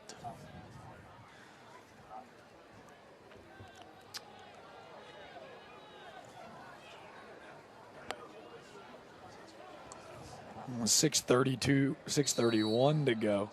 50-21. I think we got a little bit of time. Let's go for it. Tonight's Crew Chevrolet drive of the game. Yeah, I think it all started it with the bag of tricks from both of these coaches. Jaden Kelly Murray to the middle of the field, just a dart, 68 to the crib. Yeah, definitely got behind that secondary, and it's no catching him. Rare form, big play. Wasn't much of a drive. That may have been a 1-play or 2-play drive, but at the end of the day, it was a touchdown for the Green Wave. Crew Chevy on Rivers, you got a friend of the car business, and Jaden Cummings has got a friend in Jaden Kelly Murray. As Fort Dorchester and Banks Wickersham take over, he's looking for Williams. 29-point deficit. And again, you could tell with Wickersham, a stud product on the baseball field. They turned to him tonight looking for some toughness. He gave them just that, but Somerville just too much in the second half. Yeah, just too big, too strong, too fast. Our second time seeing. Right, we're going to take every opportunity imaginable to make sure that, down 29, it takes a different level dude upstairs to go, hey, I ain't giving up. Breaks the tackle of DeMarcus King, almost pulling in his second sack of the night. Runs over a pair of Somerville linebackers for a first down. Well, we can hear our good friend Chad Holbrook right now sitting on the couch saying, speak for yourself, Jack. Like, no, just get down, man. Just get down. This guy, the Patriots, point healthy. We recruited you because you're this kid, but now you're scaring us. 5:50 to go. They're going to go halfback screen. Ooh, pulling it in, a little one-handed grab. By the time he does pull it in, nowhere to go. Nice catch by Kyrone Durant. And that's one you kind of have to have in rhythm to kind of keep your momentum, going forward. So he had to stop, tip, kind of threw him off. Then that gave the defense a chance to recover. As you see 4 white jerseys there to make the stop. See, the lone starters on defense still left in are those freshman linebackers and DNs on the outside, getting some reps. Mel Teal as well, a starter at the beginning of the year, getting some run late to make sure that they're fresh come playoff time. Exactly. Again, you get 2 weeks off to recover, so you want to, again, just be repetitive. Just go through these plays and just make sure you're mentally sharp in 2 weeks when the playoffs start. See the run through the middle of the field. That time Cam Maxwell wrapped up and tackled by big number 98, Carson Vaughn, just a sophomore. How about this number? Carson Vaughn, 5'10", 315. 15 years old, can't even drive himself to school yet. Yep. That is for sure. And also while we have a second, Jack, you and I both being Wando graduates, congratulations to the Wando Warriors. A Big 10-7 victory over Lucy Beckham. They win the inaugural Sweet Basket Trophy. I think that's what we're calling it, right? Yeah. Love that. But Ike Heron, what a job. 5-5 this year. The turnaround for Wando, phenomenal. Of course, we had them last week in a great football game at Stratford. But congratulations to the Warriors. No fight in the run of Cam Maxwell. Loudest we've heard that student section since the first half. 14-yard pickup. But to your point, man, it was so cool to be around the Wando program where a year ago it just felt different. 1-9. They got manhandled in that rivalry game. So to get a win at the end of the season, get into the playoffs in just his first season, incredible hire by Principal Chaz Coker. They got their man in Ike Barron. Definitely the right man for the job. Still building, still has a ways to go, he admits, but definitely Wando football trending in the right direction.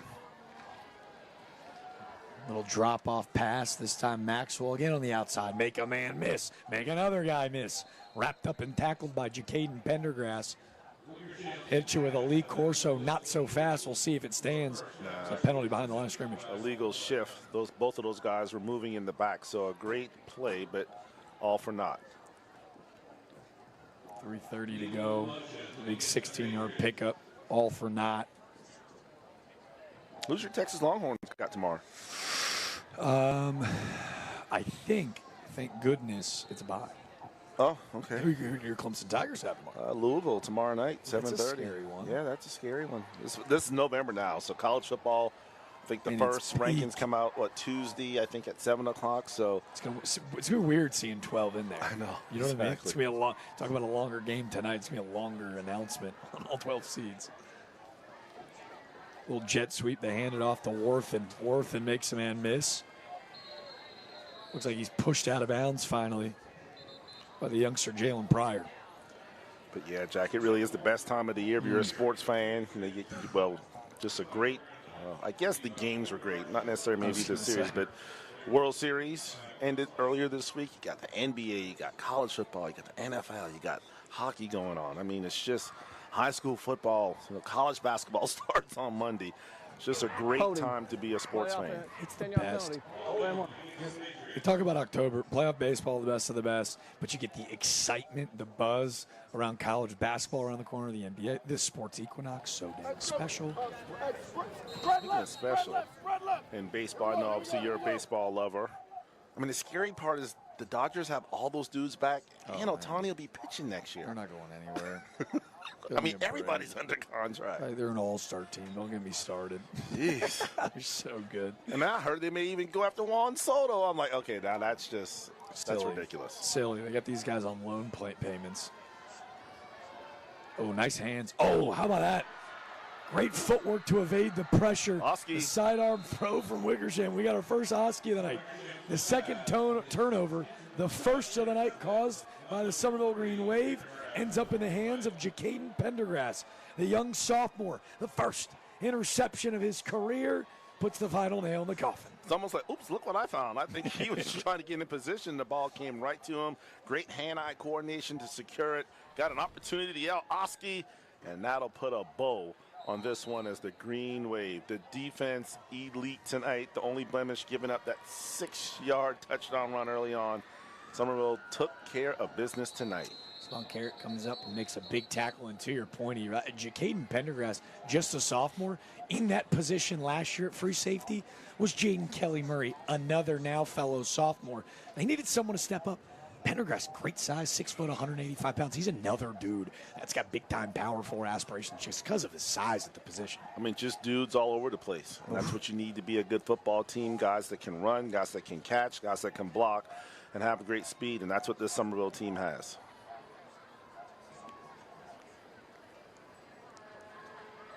As we got the twos in the game, you see the backup quarterback, Cooper Kafina, in. He's joined in the backfield by the junior running back, Theo Marsh. Little 2 tight end set, handed off to Marsh, a 5-yard pickup. The pick was good, but I think we go back for tonight's Will Lou Gray stop of the game. I think it's big 91. Julian LaFay, underrated because of some of the names on that defensive front. They couldn't have done it without him. Look at the push up front. With the swim move, got around, roll call at the football, able to get to the quarterback. LaFay was a monster tonight. What a stop, what a move. That's our Will Lou Gray stop of the game. Never stop learning. Fort, they studied the playbook. It's a quiet night for Yasir Smith. Last time we saw him, 4 pass blocks, 2 sacks, 3 tackles for loss. Tonight it was all Julian LaFay, the team leader in quarterback hurries. He finally got home to the quarterback with 2 sacks of his own. A stud night for the senior DN at 6'2", 275. They're going to need those muscles up front to flex in this playoff push for them. So I guess now they'll just have to wait to see how next week pans out, and then the seedings will come out, and then it'll be time to start that journey. Jackson King and Roe Parson is the game clock now down to 30. And that'll end it and do it for us. A 50-21 win for the Somerville Green Wave. The Hall of Fame baseball player here at Fort Dorchester, the voice of the Patriots, Mr. Nolan, he told us 10-2 in the last 10 years, but it just feels like the wave, the storm is coming, and a lot of it has to do with an all-hands-on-deck approach. Ian Rafferty said the support of our community, our athletic department, our administration, guys like Will Chitty just to the left of them who's built this social media content team. I'm telling you, they might be as good on social media as anybody in the state of South Carolina from a collegiate level. This is a legit, not just 3-unit domination from top to bottom. Somerville is rocking and rolling, and they have completed a perfect 10-0, 5-0 in region regular season. Totally dominant, took care of business. Started off a little slow. Coach said maybe a little nerves, but in the end, able to kind of gain control, flex their muscles, and just on paper and really just on the field tonight, better team came out on top. Well, it was domination start to finish, a rivalry that just decades ago, John McKissick, Steve LaPrade, state championships left and right. Well, Somerville moves to 24-11 all time. They complete the perfect season. Don't go anywhere. I got a weird feeling you probably already know who tonight's All-American Awards player of the game will be, but hey, sure, stick around and find out. It'll be Trooper Bob and Ian Rafferty right after our final break.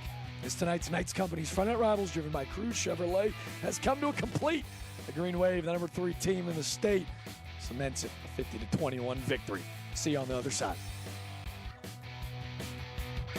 Climate Makers technicians, dedicated, skilled, and here for you when you need them. For top-notch installation to repairs, you can count on them. The truth is in the stars, and with Climate Makers, your comfort is our business. What's next? Code 12, flickering lights. What if it's a ghost this time? Please enter. Definitely a ghost. I've seen malarkey like this before. Classic bad wiring. We got this. Thank you. See, Pete, no ghosts. Oh no, this place is totally haunted. See, Jane? You don't have to put up with any malarkey. Call 888-8-SPARKY. I am glad I'm here because it's really helping me. I have a lot of things I want to do. I like being in charge of others. My confidence how really build up stuff in here. This place has showed me, like, it's not good to run from your education. It's a really great place. You got people here that are willing to help you. It's something that's going to get you through every day. It's just something you have to have. And they're making it possible for me because if I wasn't here, I would not be in high school. When your project demands the best, turn to Sunbelt Rentals. 10 branches conveniently located in Charleston, Sunbelt Rentals helps you get things done with an expanded mix of tools and equipment. With over 14,000 pieces of equipment, expert advice, and reliable service, we help pros and DIYers tackle any job, big or small. Rent from Sunbelt Rentals, a company proud to be involved in the community and schools. Sunbelt Rentals, making it happen for our customers. Visit us today. At Climate Makers, we're more than experts in heating and cooling. We're family. For over 20 years, we've kept homes comfortable. Trust us with your family's comfort. The truth is in the stars, and with Climate Makers, your comfort is our business. And it's a finale. The region champions, now the perfect regular season champions, Somerville, cement a 50-21 lead on tonight's Knights Company's Friday Night Rivals broadcast. Before we go and send it down to the field, we got to shout out Climate Makers, the coolest play of the game. Your comfort is our business. You know what it is, though. You called it. The Tebow jump pass from Jaden Kelly Murray. Thought he was going to run the Wildcat. Oops, not so fast. Threw it over the top to the big defensive end, Yasir Smith. We called it. They executed it. Now that's one cool play of the game brought to you by Climate Makers. Heating, AC, plumbing. If you need it, give them a call. Come on, there were so many plays to choose from. So when we go back and do our dive into tonight's Southeastern Spine Institute stats, 5'10" in total offense. They've been doing it all year. I mean, come on. 268 on the ground, 242. You can't ask for better rotation, not rotation, I say balance there from Somerville tonight. 23 first downs. As you mentioned, Jack, 510 total yards. Both teams had one turnover. Penalties still probably not what Ian wants with 7 tonight. But how about that time of possession? 28 minutes. Controlled the ball. Could score quickly if they needed to. Go on long sustained drives. Very impressed with Somerville tonight. Got to imagine that you're going to hear a proud head coach, a man that is looking to restore the dynasty to its fullest strength. They did it last year. Now they're on the brink of doing it this year. It is our proud honor to present tonight's trophy presentation, brought to you by All-American Awards, helping Charleston recognize excellence since 1993. This man has been doing it for a long time in the Low Country, since 1993 himself. And Ian Rafferty and Trooper Bob, we kick it down to them for tonight's regular season finale. The Somerville Green Wave victorious. Hey guys, I'm here with the player of the game, number 16. Congratulations, good job contributing to the win with your team here, Coach. 50 points. That's a tough game. You were able to score 50. How proud are you of your team right now? Yeah, I'm super proud. You know, I asked them to check a box for me, and that's coming over to Fort Dorchester and winning. We hadn't done that in quite a while, so we did. 2 straight seasons undefeated in the regular season. Yep. And now hopefully we can go make a run at this thing. I was going to ask you, first practice you did this year to now, did you ever think you'd go 10-0 in the regular season? Absolutely. Got a whole bunch of new people playing, but they step up and they played. Absolutely. That's the standard here. We're going to try to do that every single year. Yep. Well, congratulations on the big win. Here's the trophy. You guys take it to the house. They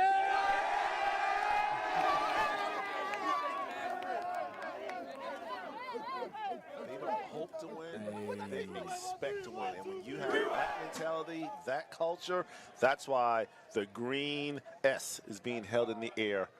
Now let's see if they can finish the mission. The standard has been set. And when we look at tonight's Knights Company's player of the game, joining a team with leadership, integrity, loyalty, and excellence, nobody might demonstrate that more than any player we saw all season long. In our 15th season, and the quarterback, Jaden Cummings, who went 14 of 22 for 202 in the air and a tutty. Yeah, I saw that 68-yard strike to Kelly Murray.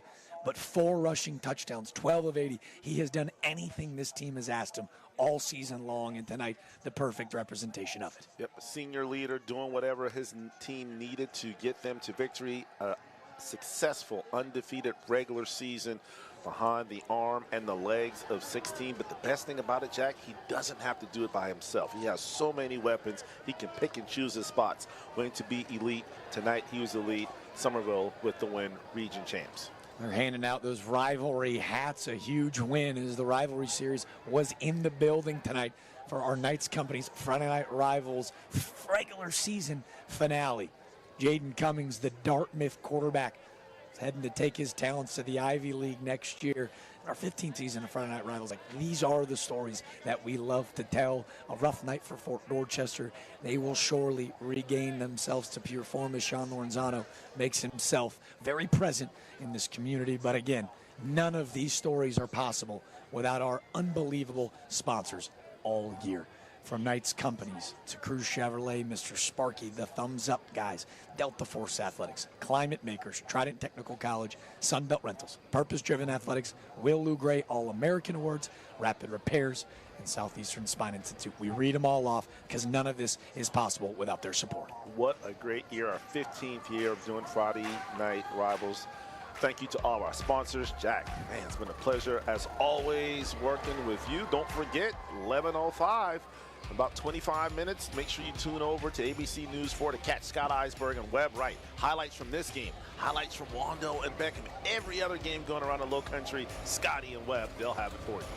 Well, we say thank you to our unbelievable crew, our camera guys, our director Russ, our on-site producer Chris. We'll see you in 2 weeks. A little playoff edition, one of the first times in the history of our 15th year of Friday Night Rivals. But here, I got to tell you before we head off, a special thank you to E. E, you're getting ready for basketball season, a mentor, a godfather. I learn from you every time I'm around you. I say thank you to you specifically, good sir. Final thoughts. Great season. 10 great weeks of high school football, Low Country. Now it's time to take it to the next level. Bring that trophy home back to the Low Country where it belongs. Can't wait to see which one will make the Low Country proud. 50-21, absolute spectacular action. The youth was in the building. Superstars in the next level are up next. And we'll see you in just 2 weeks. Somerville, the number 3 team, with a victorious statement made. They win 50-21. See you in just 2 short weeks. We help people who've been hurt, period. We want everyone that comes to our office to leave satisfied. Then we know we did our job. If you were a loved one or injured in South Carolina, call us. We're those thumbs up guys. Delta Force Athletics is the home of Delta Force All-Stars, Charleston's premier cheerleading and tumbling